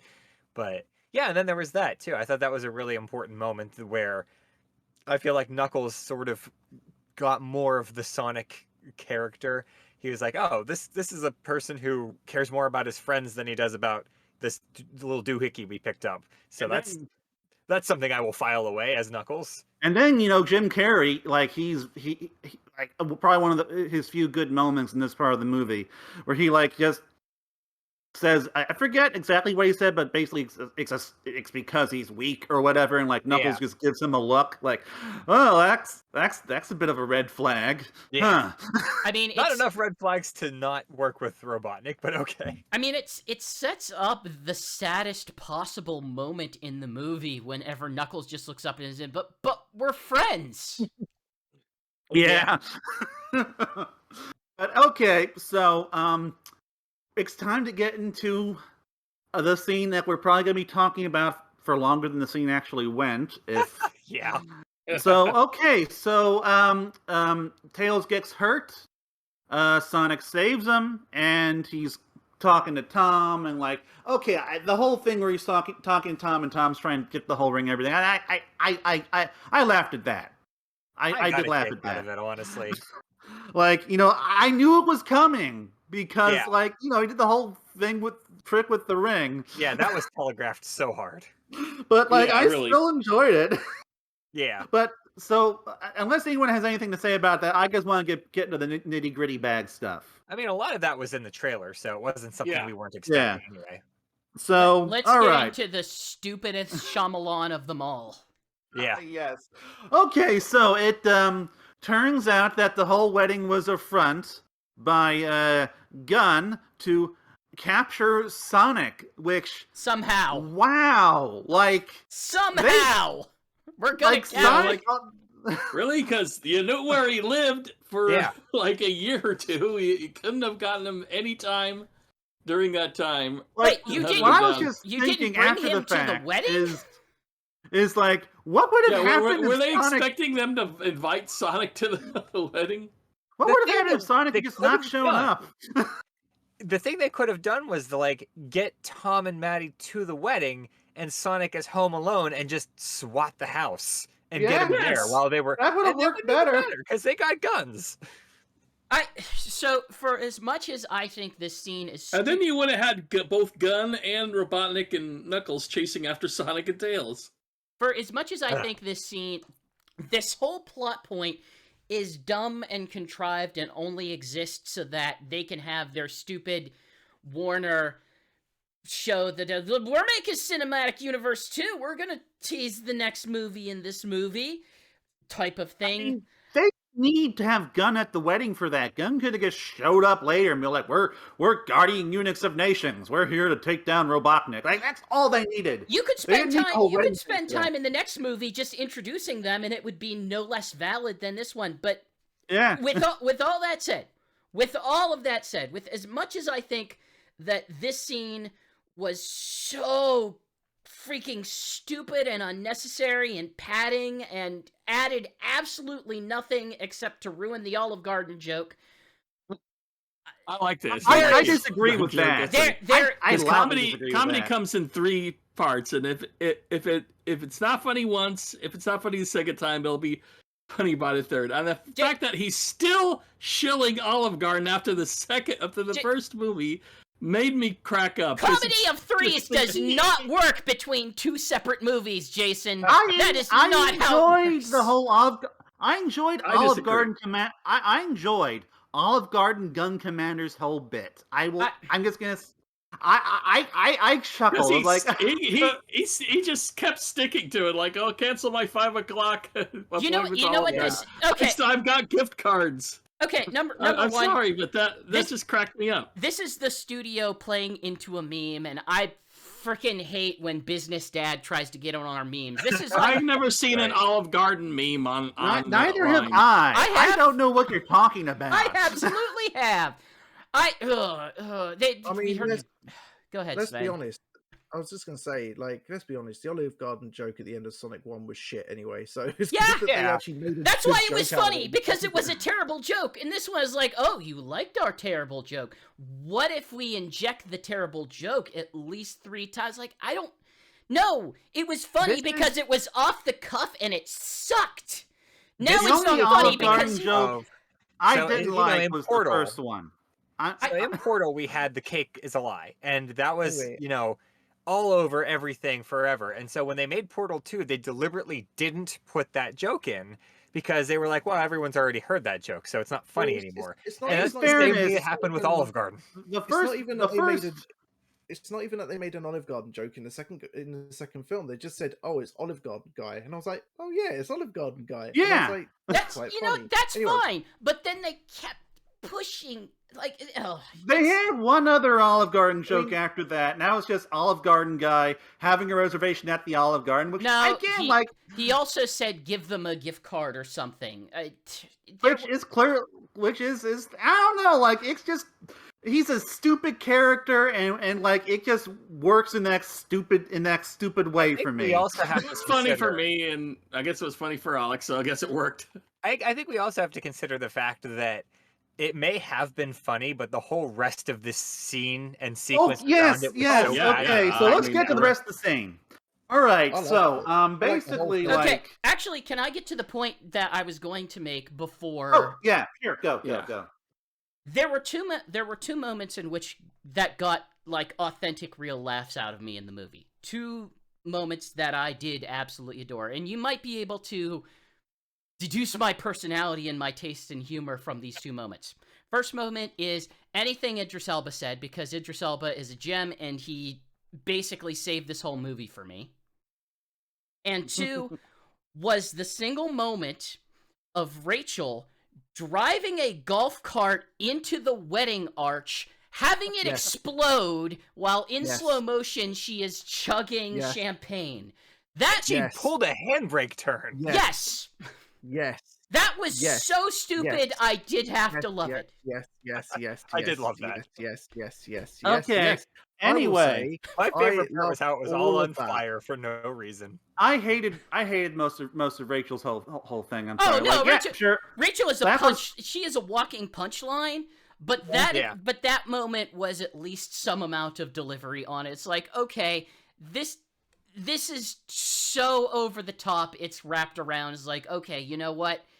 I'm willing to accept your stupid going back to the bar scene if I get to have something that is even too ridiculous for a Fast and Furious movie.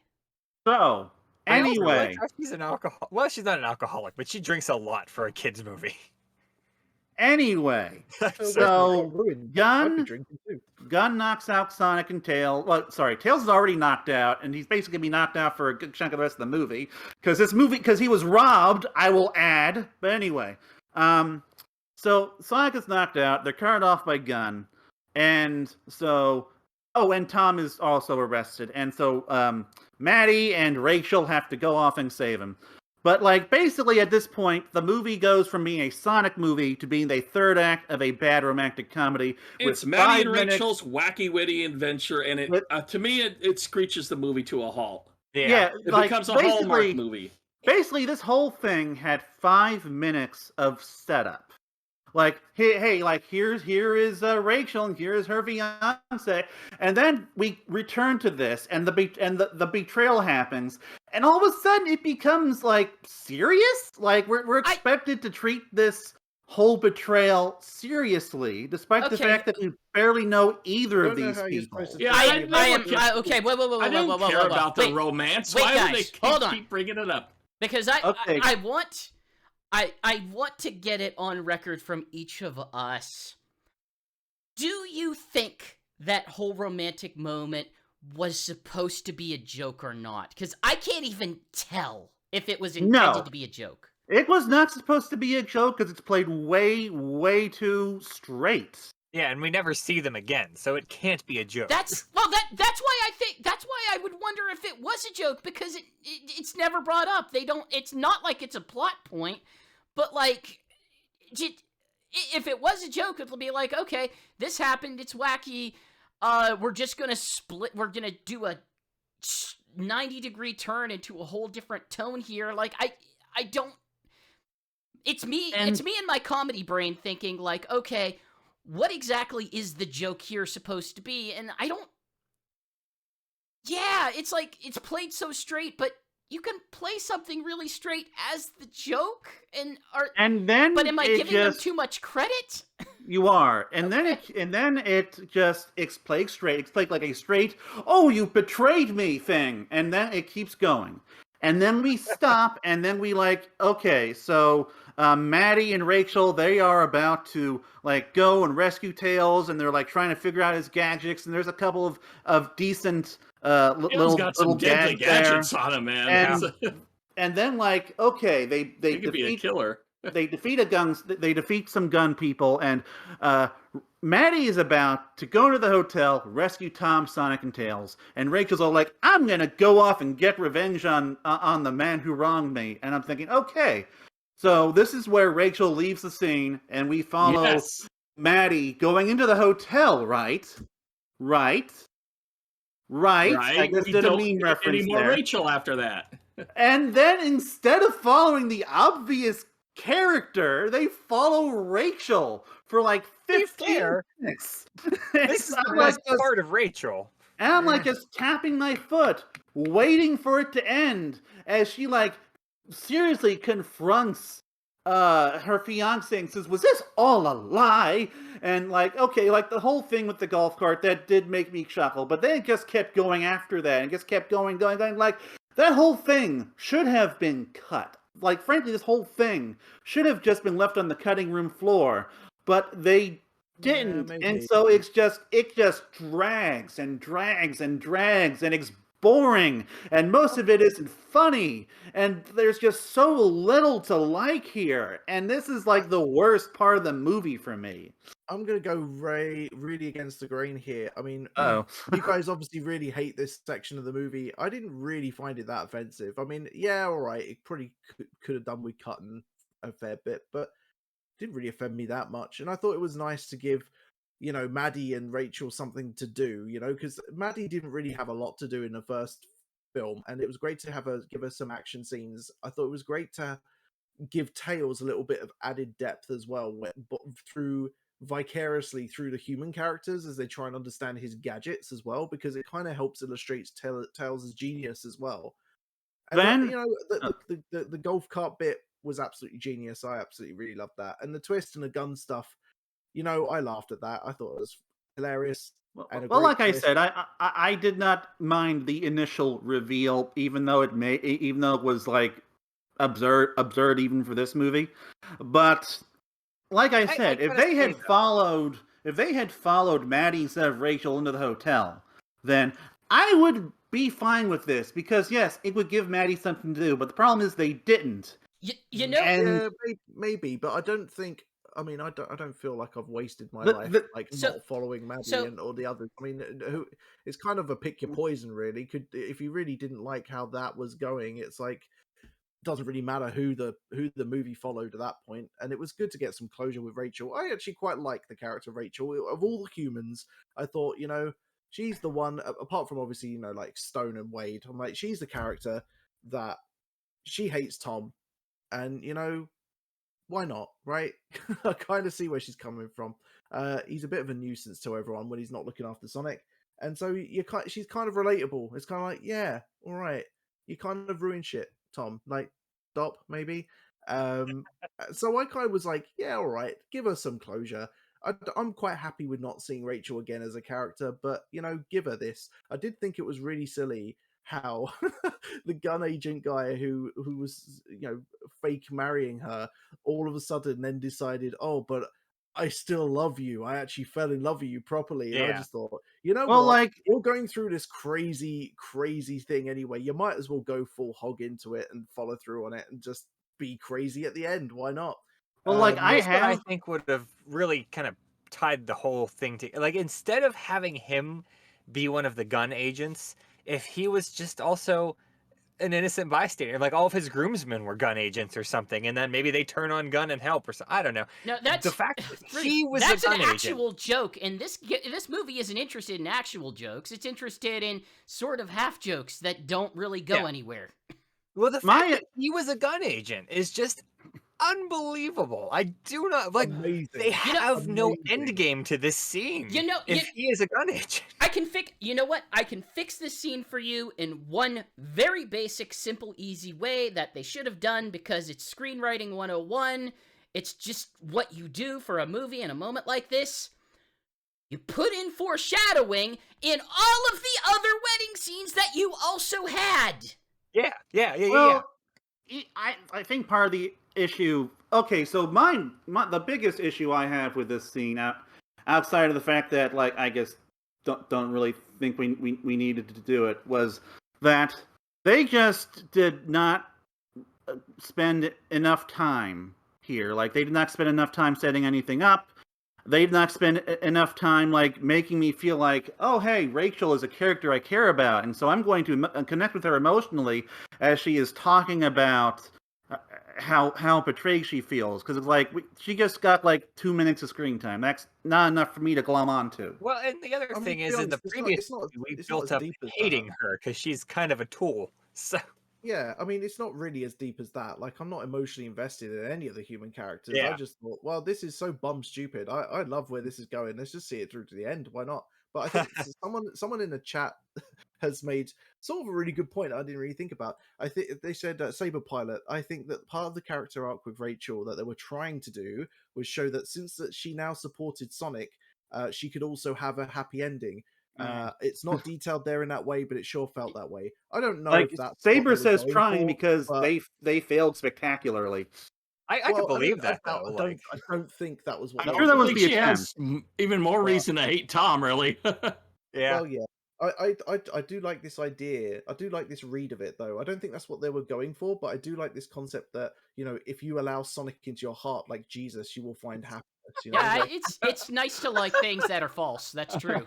Like for me, this this just felt like the third act of a romantic comedy where the first two acts were just condensed into 5 minutes, and like I don't know, like if I don't have any emotional investment in the characters that are going through it, then I'm just bored.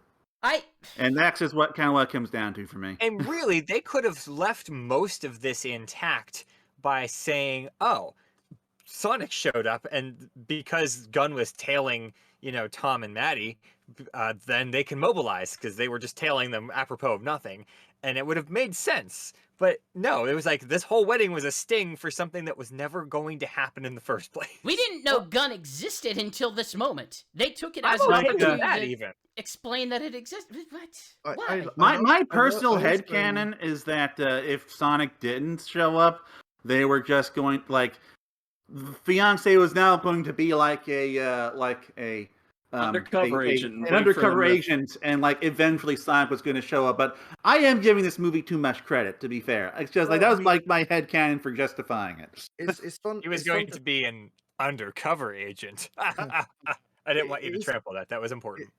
It's definitely fun to think about what would have happened if Sonic hadn't turned up. But the fact is, he did turn up, so it all ended up all right in the end. What I did love was that as soon as the word gun started being thrown around, you saw a shed load of Sonic Adventure 2 references. Like the chopper had was coded SA2, and then you saw gun symbols everywhere. I was just like, oh yeah, we're heading for something now. Oh, And obviously, when you get to the mid credit, We all knew that from the leaked photos last year. Yeah. I was like, oh Christ, you're trying way too hard with this. Like, I don't like, know. I It freaking was like there. subtlety. I like subtlety in this thing, and it's just in this movie doesn't have any interest in subtlety. It has interest in screaming things at you. Do you get this joke? Do you get this reference? Because we're gonna show it in front of your face until you understand that it's there. I mean, I don't know. Like, I don't Sonic is the think. thing you look for subtlety in. Do you know what I mean? Like, it's kind I of. don't know. I played Sonic Mania. That has subtlety. That's I a don't- game that doesn't care if you get the references, but if you get the references, good for you. I The don't really problem get is either of this your. movie has Jim Carrey, so there's no subtlety. I don't really get either of your passions here. Like, Gun's introduced. Of course, it's going to be Gun logos on the helicopter and tanks. So, I don't care. No, it's. I don't consider it a unsubtle I just- reference I or just a rolled- cool reference. It's just a part of the world you're going to Sure. have now that Gun is here. I'm fine with like the soldiers and stuff. I rolled my eyes when it said SA2 on the choppers. Like, oh Christ Almighty, what are we even doing here? Like, why are you? I don't why know. Are you It's not even spelling something I this actually out? noticed. Why don't you have confidence in your audience that they will? That you need to spell out. Oh, we're gonna do Sonic Adventure 2 next. Consider that to just be a fun little nod. I don't think it's that much of a thing. But yes, Saber, Gun is sponsored by the Olive Garden. In fact, I bet Olive Garden. This is basically the Olive Garden's military branch. Yeah. Kinda You like know how what they we had didn't a talk Navy. about was Zillow this time. In any Will case, be the main villain in Sonic 3. They'll try to Eventually- take over the world. eventually, Maddie saves Tom and Sonic after infiltrating the hotel off screen, and Tails is still unconscious because he's not allowed to be around taking up screen time anymore, and so Sonic heads across the ocean to Labyrinth Zone, basically, and like this is where the movie really picks up for me. Yeah, Yeah. Whenever I've made references to like the first 2/3 of this are a slog, it's basically to the point where it's like, okay, we're gonna start cutting down on needing to tell a joke every 5 seconds, and that they start to actually deliver on, themes and story like a movie has. Yeah, I mean, I absolutely loved. I mean, I loved the whole film, obviously, but from this point onward, it got really, really good. And from the moment you saw Robotnik and Knuckles try to circumnavigate the labyrinth, I mean, I loved all of it. But I will just mention 2 points. Just the labyrinth zone in general. Like, as soon as I saw the little crystal plant that you see in the actual labyrinth zone, you see it in the background as Robotnik and Knuckles are trying to go through all the traps. That was awesome. I was like, yay! And then as the camera pans out, you see Sonic fall into the labyrinth zone from like the water slide from the first Sonic Yeah. game. Yeah. I was Yeah. like, I love that. brilliant. It's such a great reference. Is this the first video game movie where they actually have a full video game level in the movie that I can think of? I don't. Probably. I That's. feel like Doom probably counts. I kind of want to know, Sven, and I'm not. I understand why you might feel that this is me trying to dunk. It's not me trying to dunk. How much does reference stuff usually work on you? Like, even beyond like this movie, like other movies, like in general. I mean, it depends what the references are and what they're for. Like, I don't think they work on me too much generally, but there's something when I watched the Sonic movies. The first movie was full of them, but the thing is, I'm a bit of a div, really. I'm oblivious to a lot of, like, the Sonic Adventure 2 reference on the chopper.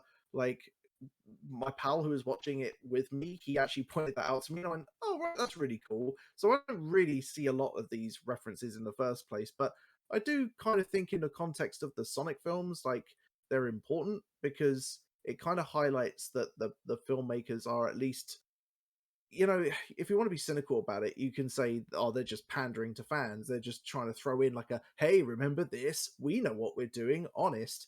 And if you don't like the films, I guess you could see it that way. But for me, it's a little bit of world building that does add flavor, especially if you're talking about a series like Sonic, where if you're a fan like me that hates all the humans and does not want humans to have anything to do with it, then, you know, more references to the games, please. That's really great.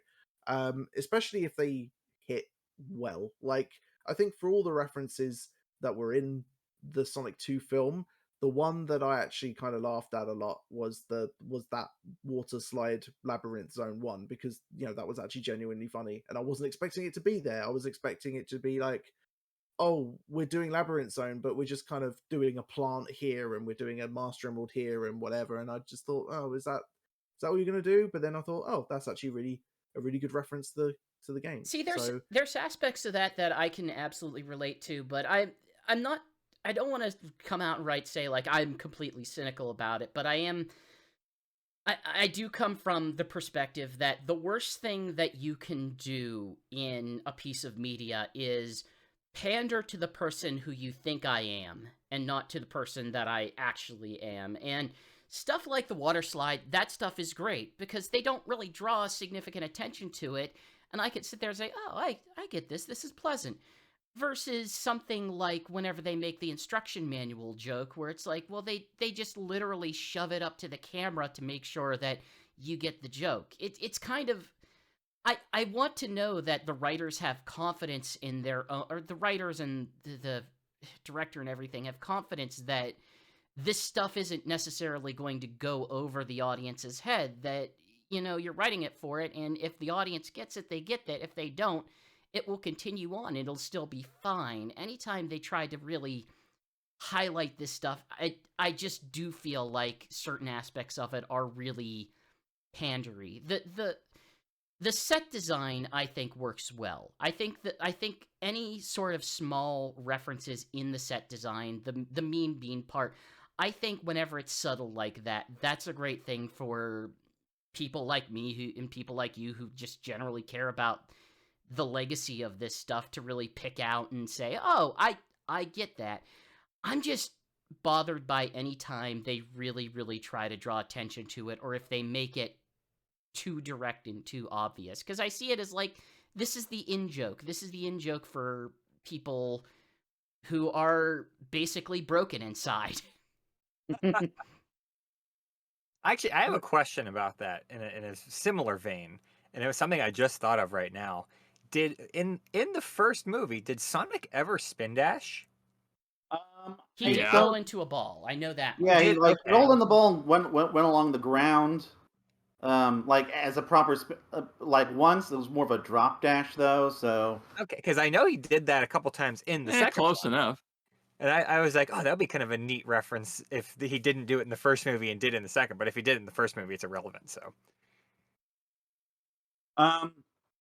So anyway, so like I really enjoyed this whole entire thing, like Sonic running across the water and like leaping between the waves while there was like lightning in the sky. That just looked freaking cool. Like that was a genuinely good shot, man. Oh Yeah. yeah, that scene was gold. And It then really like Jim Carrey's physical comedy's kind of allowed to work while he and Knuckles are making their way through the whole labyrinth thing, and he's getting chased down by a rock, and he says, "I don't want Dice derivative," and I don't know, like The version of What? Jim Carrey that I like in here is whenever Jim Carrey is being the butthole smart guy. yeah. The butthole Yes, crazy when guy. or is- as I call it, when he sticks to the script. Sure, yes, absolutely. And so like just both scenes of people just running through Labyrinth Zone, dodging all the traps is just so cool. And there's just loads of like neat action bits and physical comedy bits that work for me. But then of course we get into the Master Emerald Chamber, and Sonic and Knuckles finally, excuse me, they get to duke it out. And all the action scenes in this have been strong. This one is no exception. Aside from the whole Jim Carrey cheerleading bit, which we've already touched upon. Yeah, this was one where the two of them are really going all out, and it's a really nice, fun battle. You can almost hear the Dragon Ball Z music in the background while watching it. I really enjoyed some of those moves as well. Obviously lifted from some of the games as well, like Sonic with his Sonic Adventure 2 bounce attack, because he just pummels Knuckles into. Oh like, yeah, that was like, good. It's like, come on, give him some room to breathe. Sonic. I think you don't do that whenever you're fighting Knuckles for the third time, and every other time he has done the exact same thing to you. He did punch Sonic through several walls. yeah, True. Then every time I fight Knuckles in Sonic Adventure, I just jump on him and he goes, "Oh no!" So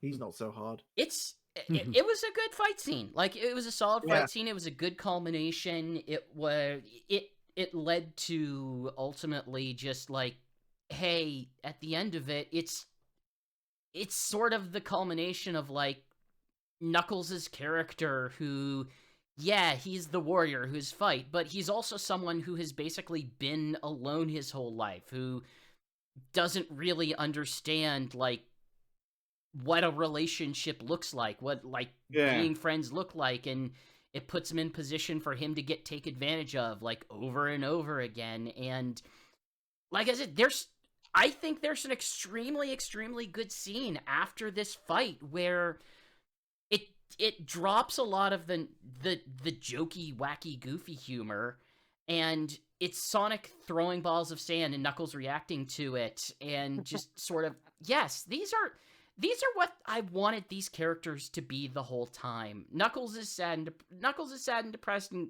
trying to figure out like what's actually going on here. Sonic is depressed about it, but he still has to be a little bit playful about it. They don't feel the need to be like super quippy. They just like, we get each other now. We understand each other now. And of course, all of this happens after Dr. Eggman, he's like, he's making his way towards the Master Emerald, and Sonic is trying to warn him, and then he gets it and betrays Knuckles. And as we already said, Knuckles like Knuckles is like kind of heartbroken. You were my friend.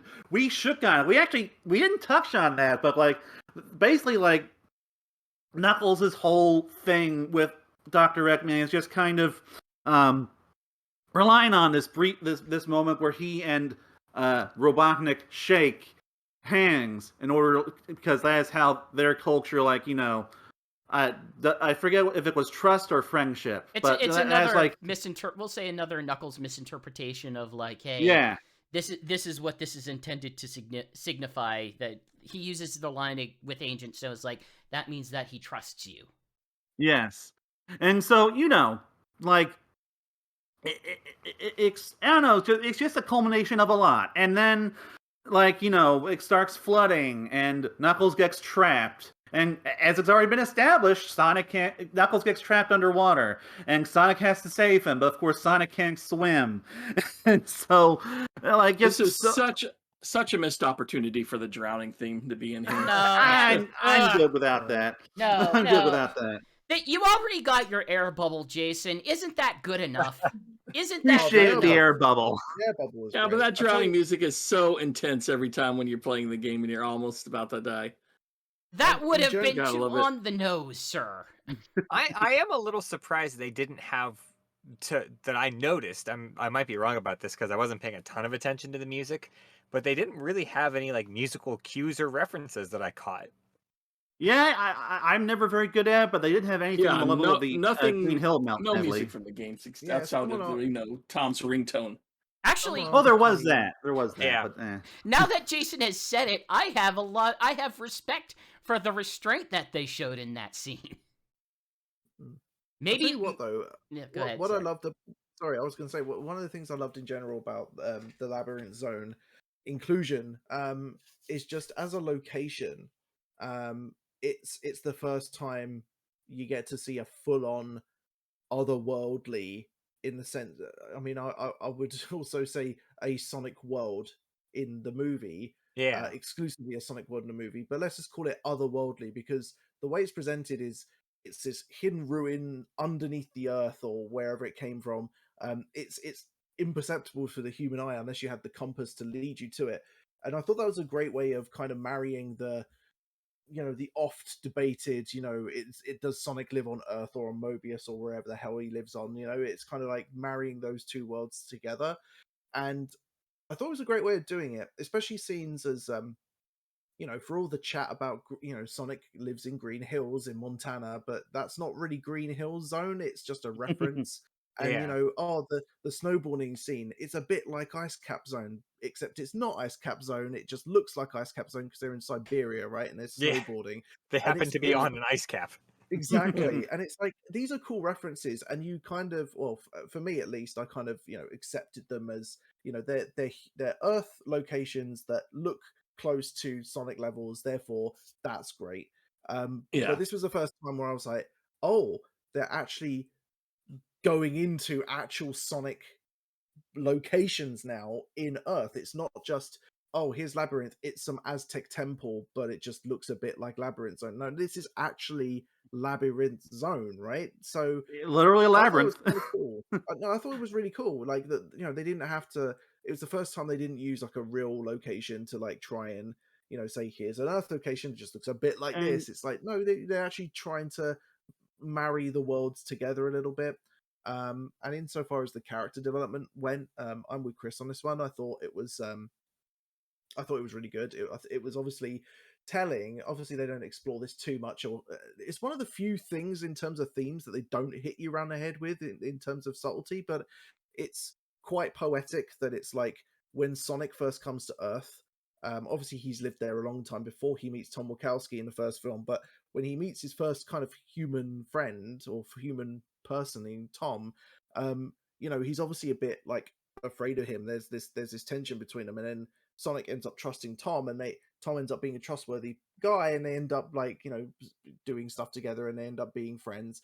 And there's this kind of poetic thing in the second film. It kind of rhymes a little bit, to use a George Lucasism, where Knuckles goes through sort of the same thing. He's in this new world. He doesn't know what's going on. Unfortunately, the first person he meets is Dr. Robotnik, and he kind of goes through the same thing as Sonic does a little bit, where he's just only a bit more bolshy about it, where he's just like, he doesn't know anyone, he doesn't know anything, he's new to this world, he doesn't know customs, he doesn't know anything. And here's this nefarious mad scientist going, oh, well, on Earth we do this, we shake on it, and that means a promise never be broken. And then and it's just really sad to have Knuckles be like, have this relationship, even though it's uneasy throughout the whole film, but there's still this growing trust that Knuckles has in Robotnik. And then in Labyrinth Zone, where it's just like, pow, Eggman completely betrays him, it does break Knuckles, because it's like he has the exact opposite experience that Sonic does with Tom. It's like, oh my god, I trusted this guy, the first person who taught me about this world and what it means, and what am I even for now? I have no one. And it was quite sweet, that scene with the sand balls and everything, because it was kind of like, Knuckles doesn't have to be alone. He's now got Sonic. It is something that we really could have used more of. Now, Yeah. I will say that, in terms of Labyrinth Zone, like, they have been kind of hinting at Labyrinth Zone for a while, because, like, the movie's lore is kind of basically just, like, built off of the sprite artwork in that. And so them using that as, like, the first serious Sonic game location outside of Green Hill Zone just really does definitely work. But, going back to like what you were talking about, Savan, like Knuckles really is basically like the backbone of the entire scene in terms of character. But I did also just really like Sonic, like stopping to rescue Knuckles again, like. Yeah. Like, admittedly, I know it's expected and everything, but it's just one of those really good scenes in this that really kind of hammers home Sonic's slow growth into being a proper hero. Not that I think old Sonic would have just abandoned Knuckles or anything, of course, but. I think it's just kind of ironic, really, as well, that a lot of the critics who were reviewing this movie, one of the things that they kind of dinged the movie for was, they wanted to see more of the relationship between Tom and Sonic explored a bit better, which I kind of, I don't agree or disagree with it. It's a perfectly valid point. So, obviously the desire there from a viewer's perspective in that argument is, well, we wanted to see more of this whole, Sonic's character development of, who is his family, who can he trust, see this relationship bloom and have kind of Tom be this dad figure for Sonic. But I think ultimately what ends up happening is this doesn't become so much a movie about Sonic, even though there is, I think, a satisfying payoff at the end where he has a family in Tails and Knuckles. But I think this is kind of more a movie about Knuckles finding a family as well, because like I said, Yeah, man tries to find a dad figure, ends up being abused, and he's just like, oh, okay, well, I guess that's me screwed then. And he finds a family just as much as Sonic does. So I think in a weird way, even though the movie's called Sonic the Hedgehog 2, and all the critics were like, we really wanted to see a Sonic and a father figure story develop here, I think in a weird way that's what ended up happening for Knuckles more than Sonic. Like, Yeah, I would agree with you on that. Like, Knuckles was borderline, was basically a co-star. Yeah, well, and it's part of the reason why I love the full ending. I'm going ahead a little bit, but the baseball game where in the first movie, that's where Sonic realized how truly alone he is. But here he's playing baseball with his, friends and family, and he's got everybody. And now Knuckles has his own little tribe, to Yeah. Fun fact: I'm writing a Sonic Stadium article on that. Yeah, it's kind of like the weird thing. It's once you get to the whole Labyrinth Zone scene, it's almost like it was just completely written by someone else. Like, it's like, oh, we're going to deliver on all these themes. We're going to wrap around to these concepts that we established earlier. We're going to actually give some gravitas to some moments, as opposed to the first 2/3 of it, which, like I just kind of said, like, it feels like it's just a half committing to a SpongeBob episode where everything's wacky and nothing is taken seriously, versus the end of it where it's like, well, no, we're gonna actually buckle down and we're gonna say, okay, these characters can feel things. If the last third of this movie was the tone of the entire movie, then I would have adored it. I certainly would have liked it a heck of a lot more. In any case, my battery's starting to go. In any case, so moving on to, I guess, basically the finale, with Chaos Robotnik or Super Robotnik and the giant and the giant robot. Boy. So, like, oftentimes a good climax can save the movie for me. And if I had hated this movie a lot more, and if I had hated much more of this movie than I did, this climax probably still would have salvaged the whole thing for me. It was so good.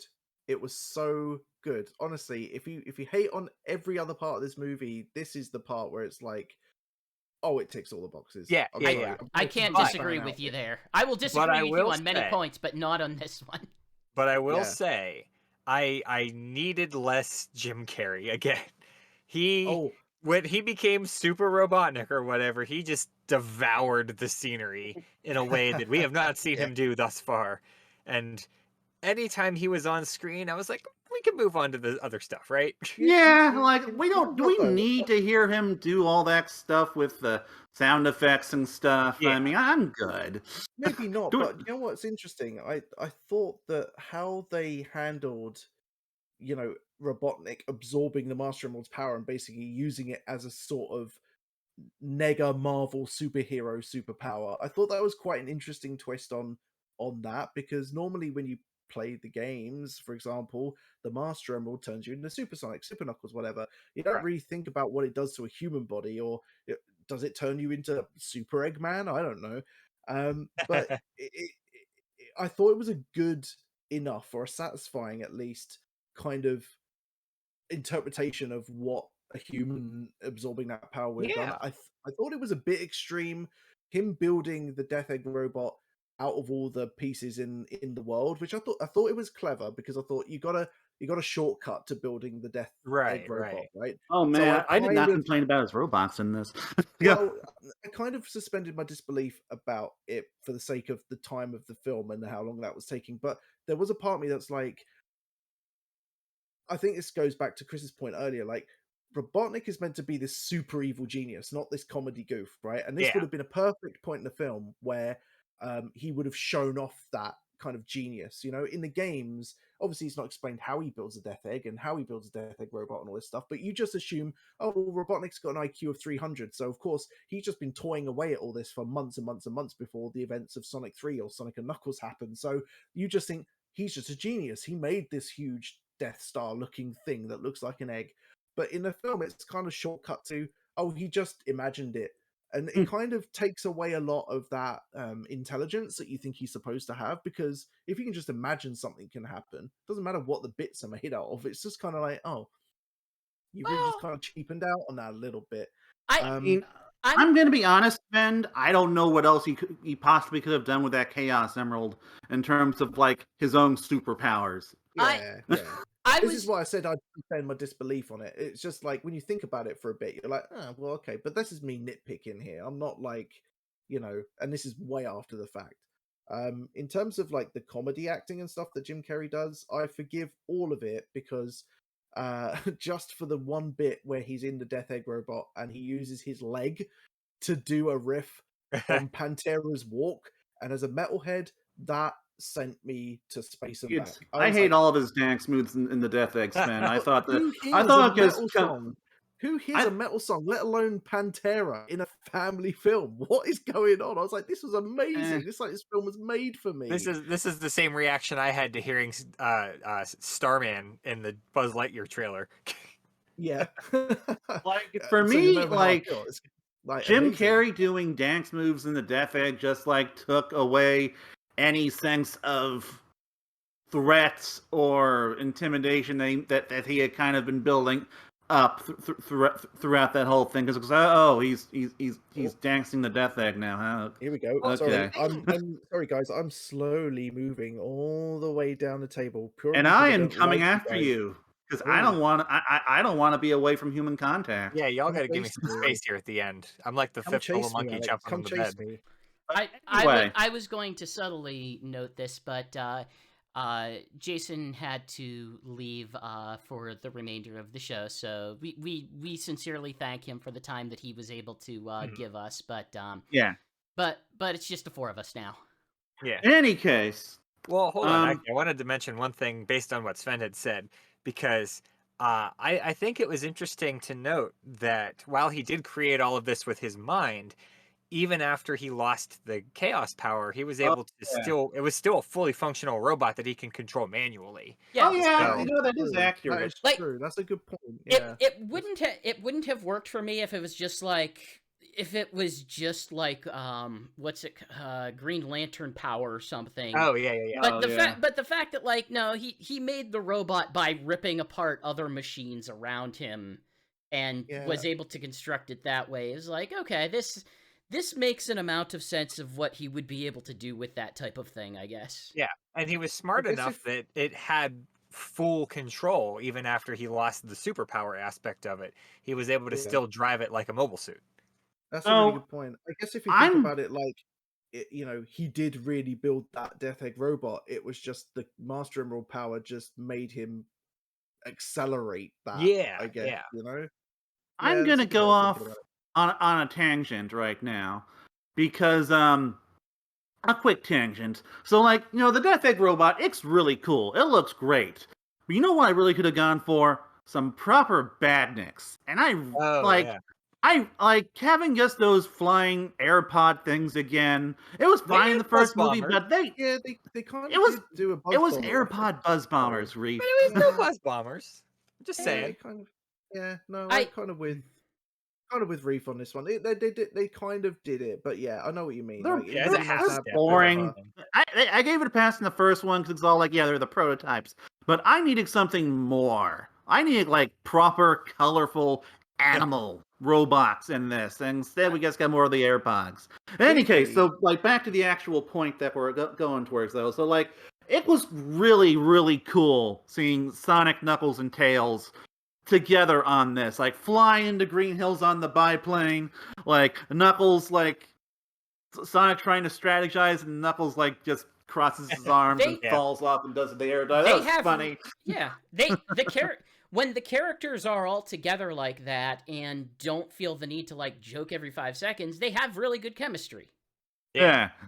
Can I just say as well, my buddy who was watching this with me pointed this out, I think, and I didn't notice it, but apparently the plane that ends up being the tornado in those scenes, that's the biplane that was used in the wedding scene. Yeah. where they Yes, said, "Will you marry me?" And they repurposed it, and I thought that's actually really clever. And I assume Tails stole it. Yeah. I mean, Tails has this is a great version of Tails. He has no problem stealing vehicles from wherever Yeah. he wants them. He's He's like, still this a is mine cop now. car. Tails chooses violence in this film. Honestly, it's just like, Yeah. there's so many. All his gadgets are like really deadly. Send that So, like- guy up into like 1,000,000 miles into space. It's funny.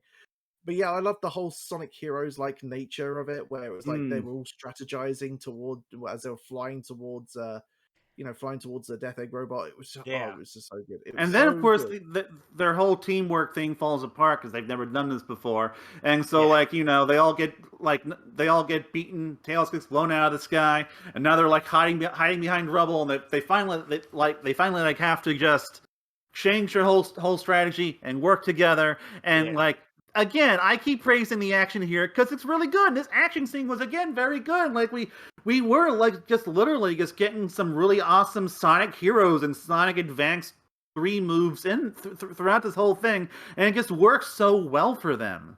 I And really like how they were like, "Hey, we have our lanes. Let's pick our lanes and stick in them." Like, Yeah. Tails is smart and Knuckles is strong and I'm fast. Let's just do that. I thought that was cool. It kind Yeah. of finally, it takes them a while to really develop the whole, I'm gonna make the reference again, like a Guardians of the Galaxy style go between for each other, like understanding, okay, this is what they can do. They're allowed to like poke fun at each other during it. They're allowed to say weird things, but it just keeps moving. It doesn't feel the need to stop and highlight. It's like, no, we're just gonna keep going, and then we're going to play off of the things we said. Like, it's actually a funny joke. The whole, oh, I'm the groin. I'm his weakness, because number one, it builds off of what the story has been about and how they've worked with Eggman's character. Yeah. And two, like it builds off of something that feels like it was otherwise just thrown out there. The whole growing Oh, thing was yeah. just a good joke. I also just really love the line when they're on the plane and Tails is talking to Knuckles, going like, "Oh hey, Knuckles, sorry about the I can't remember what happened, but Tails Oh, he like, drove Hit him with a car. bro. oh yeah," and he goes, "Ah, do not worry, little fox. My vengeance or my retaliation to you will come when you least expect it." And I'm like, that's really funny. Yeah. Yeah. Like, again, that really just gives me Drax vibes, but I'm okay with that because Yeah. it works for him. But I think that also really highlights sort of the stumbling of the earlier parts of the film, where in the earlier parts of the film, it felt like they had to choose funny or serious. And during this fight, it could be both. They could Yeah. quip and barb back and forth, but Yeah. there was still the larger gravitas of them fighting the Death Egg robot. Yeah, this is the time whenever like like I feel like I've been saying this the whole time, but like Yeah. my issue is not necessarily that every joke fails. My issue is not necessarily that like my issue ultimately comes down to every time they make the dumb joke, it always feels like they need to mug to the camera in order to do it, in order to say this is the joke. Whereas in this, it's like, no, we're just going to keep moving. We're just going to keep moving. We're going to keep it going. We're going to keep the action going. We're going to build off of things that we've said, and it's just going to continue as a movie. And that's the part of this I like. It feels like it's from a whole different movie. Yeah, it's like the writers were finally allowed to like flex their muscles fully here, and that's why this is just the strongest part of the entire film. And so then they finally they get to the Death Egg, and Sonic is of course, because he's the groin, he's just Robotnik just like eventually just catches and wrecks him, and like. While that whole thing is going on, Knuckles and Tails break into the machine, and they steal the emerald, and like, yeah, I'm basically summarizing the thing at this point. Is there anything about the latter part of the climax before Super Saiyan that gets really stands out to you? The reuse of the Tails holograms and Knuckles' Oh, response to yeah. it and saying, "I am also a hologram." Yes, Oh yeah. that was good. That was brilliant. Man, he really is Drax, isn't he? He really is. Knuckles And really comes into his own in the final part of this film, doesn't he? Like, you Yeah. know, this is the thing. Like, he was kind of funny when he was, you know, the antagonist with Robotnik, but then as soon as he starts working with Sonic and Tails, especially in the final scene, just before the credits roll, it's like he's a whole different. It's like a whole different character almost. Like, I think just he really does. funny, and He has better characters to work off of. yeah, You know? Yeah. perhaps. But yeah, I thought that was great. I think we're pretty worth talking about Supersonic at this point, because I think we need to get there. Because Yeah. I was like, internally, for the very least, because I'm an old man now, I don't scream like a fanboy anymore. But internally, my inner fanboy was screaming his head off. when Like, he you saw know, this. if I didn't already know Supersonic was in this because of a goddamn toy leak, like when Sonic was like hiding behind that truck with Tom and Maddie, you know, they're like having that whole emotional scene where it looks like they were all about to die, but he's holding the emerald.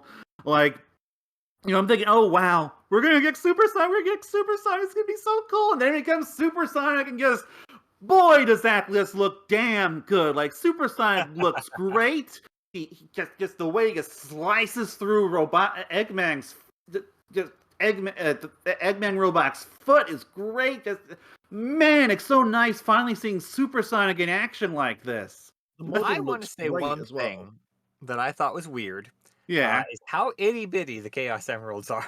Oh yeah, like that whole thing is just odd. But I'm guessing it's it because doesn't the take me Master out of the Emerald. experience, but I guess it's because the Master Emerald is the thing that they have to be able to carry around with their Yeah. hands, and so like, if you know, the Chaos Emeralds just can't be super tiny. No, yeah, it's just because the game's trained us that, like, no, they're gonna be these big, massive things. The Emeralds change size from game to game all the time. Like, it just... Yeah, that is I true. just think of them as being like the size of a softball. Yeah. Yeah. I don't want us to plow right over the moment right before that supersonic scene, though, because I do want to point to, like, yes, there is a culmination of, like, okay, this is an earned emotional moment. Yeah. This is one of the few times where they do try to have the emotional moment and feel like, okay, you earned this. You earned them in full desperation, just accepting what fate is left and holding hands as a family. Oh yeah, because Sonic told them to go and they didn't. Right, Yeah, no, I thought that that was old really thing. sweet. The whole, yeah, I thought that whole, scene with Tom and Maddie and how they stuck behind, and they realized, we'd rather die being with Sonic than Yeah. let Sonic just be crushed and stuff. I thought that was Right. really sweet, and He is yeah, son at this point. I think without that kind of family bond, I guess the movie's trying to say, it's like Sonic couldn't have overcome the Death Egg robot, couldn't have turned into Super Sonic. Well, Yeah. Yeah. it wraps around on the theme that it begins with. It's like despite them not spending a lot of time, like there's a good chunk of this movie. It's like, okay, Tom is not necessarily situating himself as just Sonic's friend, but like Sonic's not looking for a dad figure, but he is coming to understand, no, I am just a kid. I do kind of need these figures in my life, and I do have a real family here that isn't just the family that I wish I still had. And it worked on me. It worked on me. It's also a little bit like, who am I fighting for a little bit as well, because with Blue Justice at the beginning of the film, it's kind of like, Sonic's just trying to rescue people because I guess partly for the clout and partly because he has these powers. And he's like, well, I should use them to help people, blah blah blah. But then he's just trying to help random strangers without thinking of the consequences. So towards the end of the film, we have this situation where the people he does need to rescue are people he cares about deeply, in Tom and Maddie.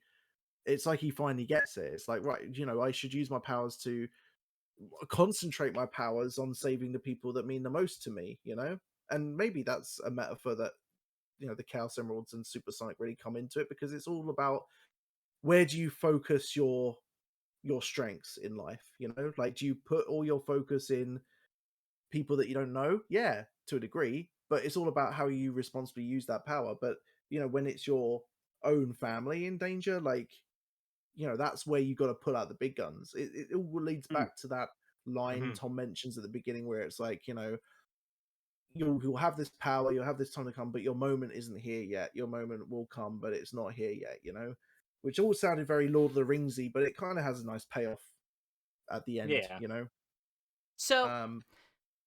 So as you guys know, I cannot have fun if I know that anybody else is actually sincerely enjoying something, and thus I am some sort of miserable troll creature. Which is why at the end of that sequence, whenever he is finally coming down from being supersonic, and Knuckles responds by saying, he's the most powerful person you ever met. Stay back. We don't know if he's still the same, or he's not the same Sonic that he was before. And my first reaction was, God damn it. Dread's gonna have a field day with this, isn't he? Yeah, I am. Hell yeah. Because obviously a clear reference to Fleetway's Supersonic from Sonic the Comic in UK, because that's basically the whole story arc for Supersonic there, where instead of being a more powerful version of Sonic, it's basically a crazified version of Sonic who loses his mind, doesn't know who's friend or foe, and ends up just using his power to obliterate everything. I don't know if that's going to be something that they're going to explore in future films. Might be nice.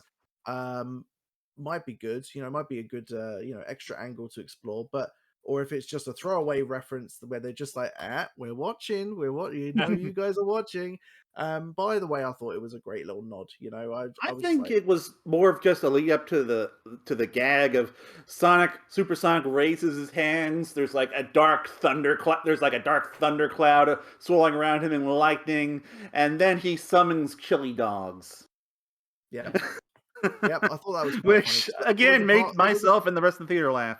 Yeah, I kind of thought it was funny too. I mean, obviously, American audiences who haven't read Sonic the Comic probably wouldn't they probably just watched that at face value. But for a UK fan like me, as soon as they said we don't know what Sonic's capable of, he's not the same Sonic you knew. I'm like, oh damn, here it comes, oh no. And then he summons, like, you're like, oh no, something's going down. What is actually happening? Is this setting up for the next film? And then chili dogs, and I was like, oh, that's really funny. Like a nice bait and switch there. I thought it was really great. So if you ever need to know where we stand, I was upset that I knew that you were happy. I'm glad my happiness irritates you so. So, if we're done talking about Supersonic, I would like to move on to the final bit of this, which is, of course, the baseball scene. Which, again, like this had some funny jokes for me. Sorry, Alex, you can't call it the baseball scene. You have to call it the base of ball scene. Yeah. Okay, the base of ball scene. Very Starfire. And where Knuckles wants ice cream of grapes. Might be good. I don't know. It sounds okay. I feel like ice cream with grapes on it should be pretty good. Like, ice cream is great with strawberries. Yeah. You know? But so in that scene it's basically a callback to the baseball stadium scene that as Jason said earlier from the first movie. And like it says, like Sonic is having a good day with family and friends, and it's just a pleasant way to end things off. It establishes where everyone sits, and Knuckles continues to be the best character. It's just a really sweet, awesome way to end the whole thing. Yeah, it's cute. They're friends and family. They get along to the extent that friends and family tend to get along. And then they almost leave the Master Emerald in an ice chest on the side of the road. They just keep the Master Emerald in the cooler. That's as good as the Emerald Shrine or whatever. I mean, I would look for it there. And of course, we also get some setup for future movies. First one being, I'm pretty sure that we see the Chaos Emeralds just go off into the sky after Supersonic's done doing his thing, right? We all saw that. Yeah. Like okay. Yep. The hunt continues. So they are just now out in the world. Feel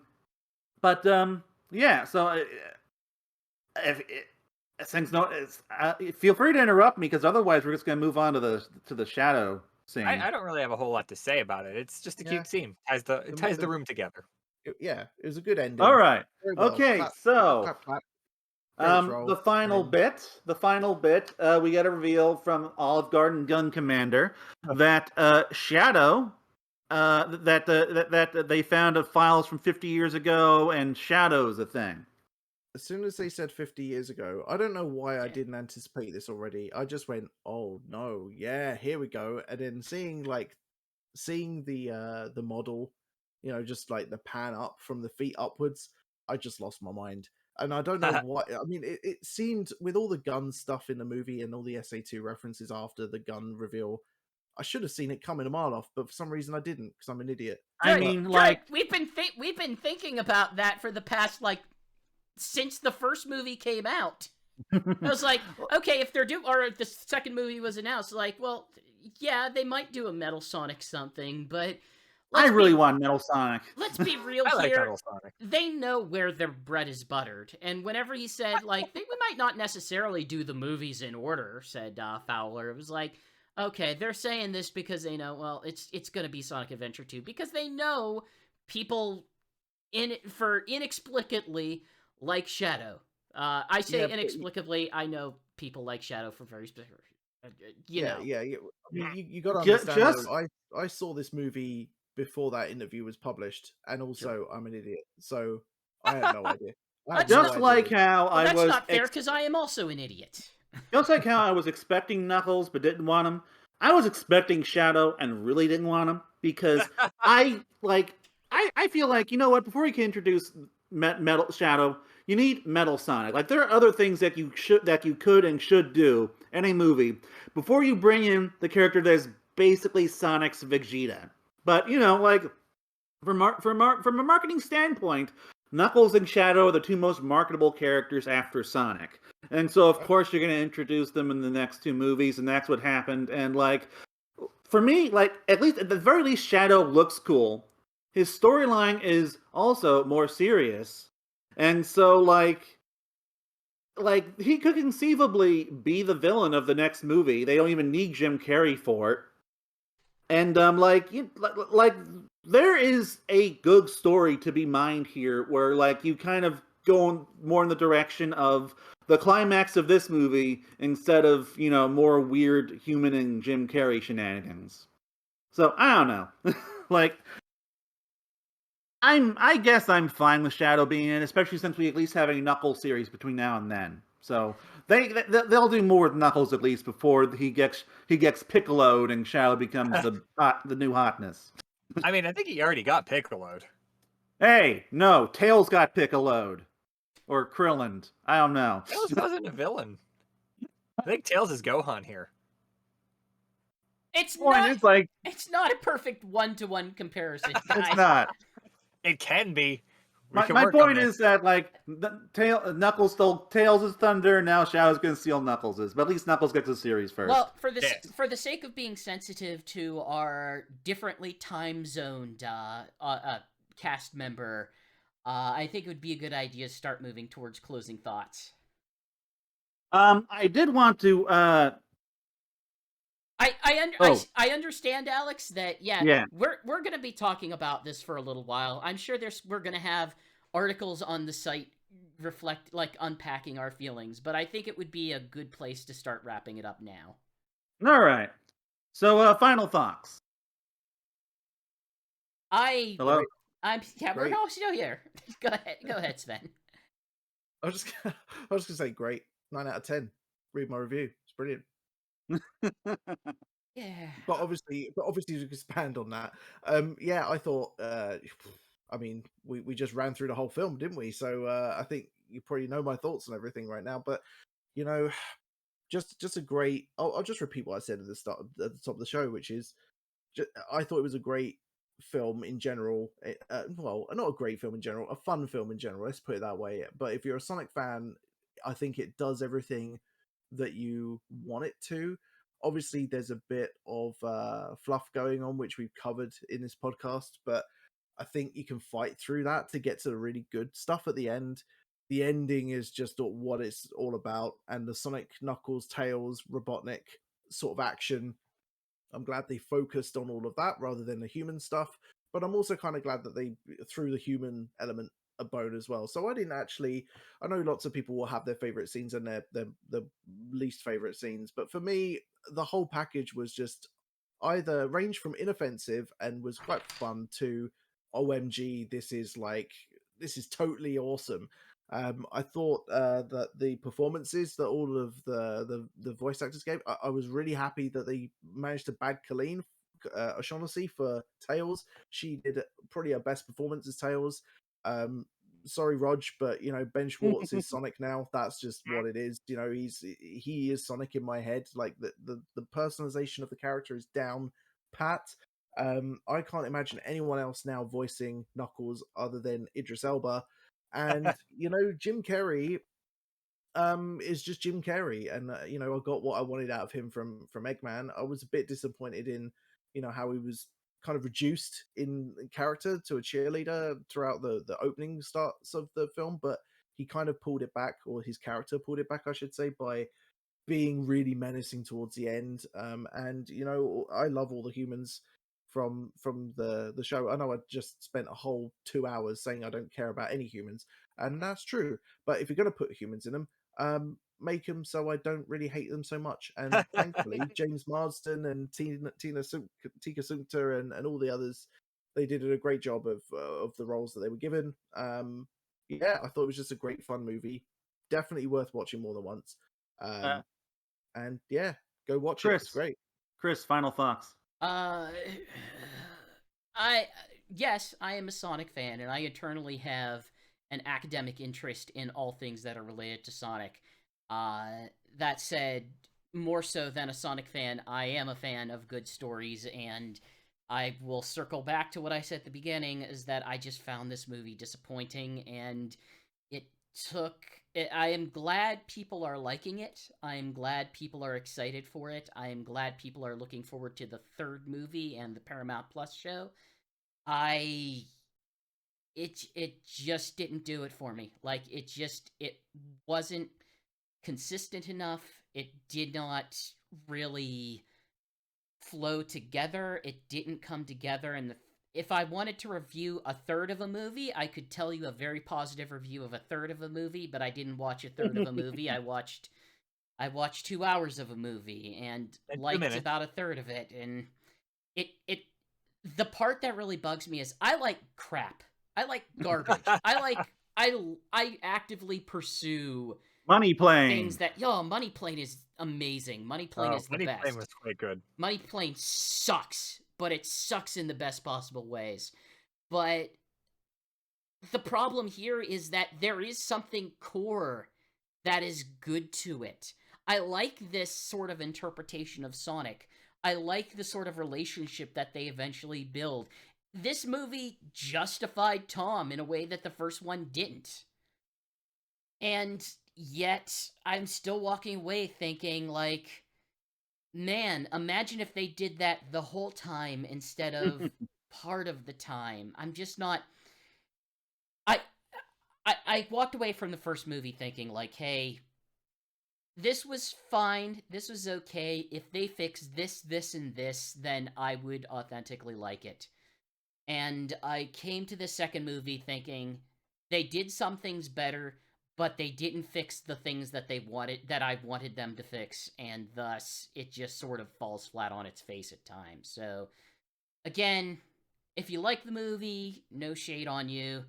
I just cannot relate to that because I'm putting a good movie first before I am putting, well, they referenced this Sonic thing I liked. So, Reef. Yeah. What are your thoughts, Reef?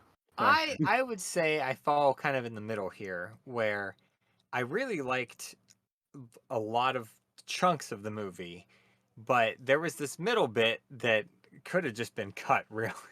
I know it's not as reductive as that. There's a lot of important stuff that does happen in that sort of middle chunk that is sort of character driven. The Tails hanging out with Sonic at the Siberian gastropub, for better or for worse, is a scene that could have been done better, but is important to their continued bonding. Yeah. But like the first 20 minutes up through where Tails drives a cop car off the cliff, and then sort of the last third of the movie are all quite good. And if they had just recombobulated that middle bit, at least it's bookended well. I will give it that.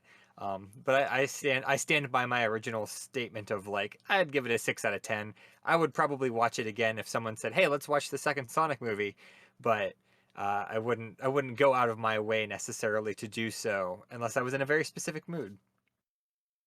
I'm largely with you, albeit I did like it more overall.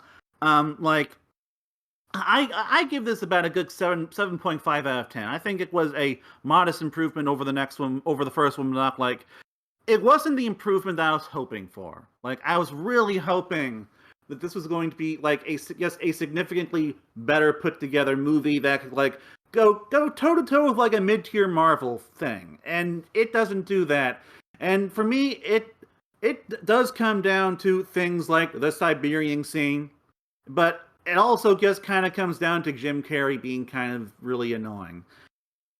I've never liked Jim Carrey's humor, and here, like I said, it broke me at times, and it really took me out of the movie at times, and it just doesn't work as Dr. Eggman. Like, at its absolute best, if you squint, sure.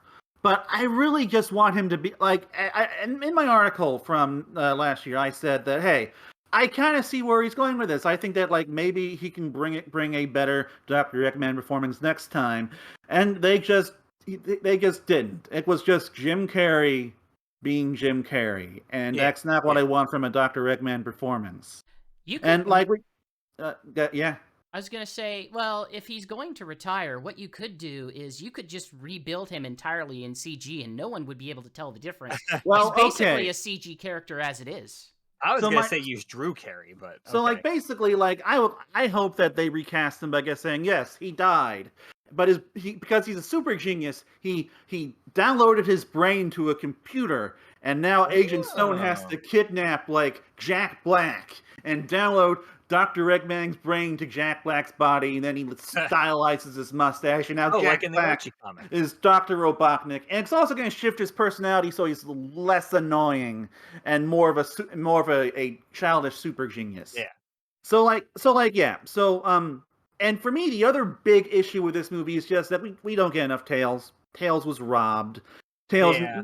This Yeah. needed to be a Tails movie, and it just wasn't. And I am Knuckles 87. I love Knuckles, but I could have waited a couple years for my Knuckles fix. And I so think that one of the things that is sort of problematic is that Sonic, Tails, and Knuckles were all, relatively faithful to what we would expect from their characterization, and Dr. Eggman is not really. Yeah. It's At a all. weird straddle line because there are so many different interpretations from like various media over the years of what we would expect of Robotnik or Eggman or whatever, but like Jim Carrey is way out there for what I would interpret. What I find unfortunate about Tails is that it's just like there is a really good story to be mined here with him. Like, here's a character who was bullied and like had to go across the universe to find a brother. Like, Yeah, but they could have done a different kind of family story with him that wasn't necessarily like lost as in death, but like I don't know, like what happened to his family? Like, how did having two tails affect him beyond he was bullied and he named himself after it? Like, they could have done so much with him that they just don't do. Put in a good theme about parasocial relationships. Yeah. So like, I liked it. I liked it. I gave it a good 7.5, but it could have been so much better. And I really think it's just time for them to just kind of ditch the humans for the most part after this. Like, make Sonic and Knuckles and Sonic 3 primarily about the cartoony animals. Make these like basically like animated films. Like, just do that. Just do that. I'm ready. Yeah. So yeah, that's my final thoughts. And I guess we're done. So is this longer than the movie? Because that's kind of neat. Yes, I do believe this has been going for about 3 hours. Yeah. The movie. Take that, Paramount. But unlike Paramount, I think we filled this thing up with like all of the content. Like, there was no wasted space here. So, we didn't explode on a golf cart, so I guess we missed out on that. So, like, okay, so Sonic Talk will probably be talking about what we want to see from the future of the franchise, Sonic 3 and Sonic 3 and the Knuckles series. So, like, maybe tune in for that when Sonic Talk regular comes back at the end of the month. And until then, Sven, we usually just go through where you can find us. So we'll start with you, Sven. Where can we find you? Well, you can find me on my fantastic Sonic the Hedgehog website, www.sonicstadium.org. What a surprise to all of you that I won't be found there. If you want me on social media, I'm also at Dreadknux on Twitter, so go and do that. Yeah, that's me. And GX, what you doing? I effectively manage the streaming on Sonic Stadium. I write stories on the site. I write a fair bit of news between yourself and myself. I will occasionally bump on the message boards for whatever reason. I don't know why. And you could follow me on Twitter at the Spin Dash. I don't know why. I will occasionally just comment and make a dumb joke and argue with people about the validity of the concept of a expert review, which I think still has a place in this world. Oh, yeah. Expert reviews are great. Expert reviews are fantastic. Guess what? Not everyone has decided if they want to go watch the Sonic movie. They have a purpose.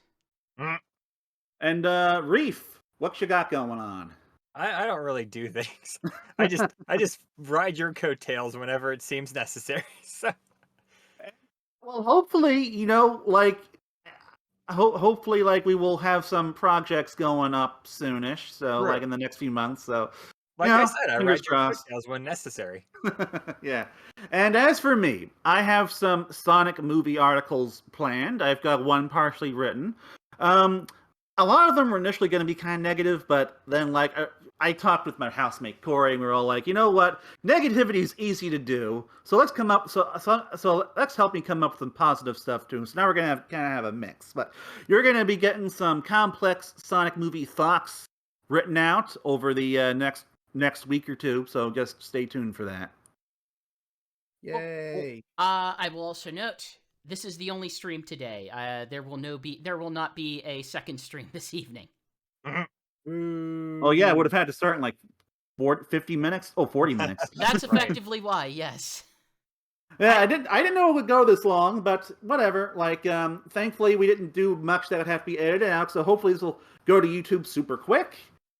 And if we're done, I guess we're done, and we'll talk to you. We'll talk to you guys later. Like, tune in. I think we got GX. Your next regular stream is on Tuesday. My next regular stream is on Tuesday. I don't know. Maybe I'll catch up with some of the other mobile stuff. I think by then, Tales will start becoming available for Forces, and I'll probably have some more of the unlockables for that mobile racing game whose name I can't remember. Shark Rider.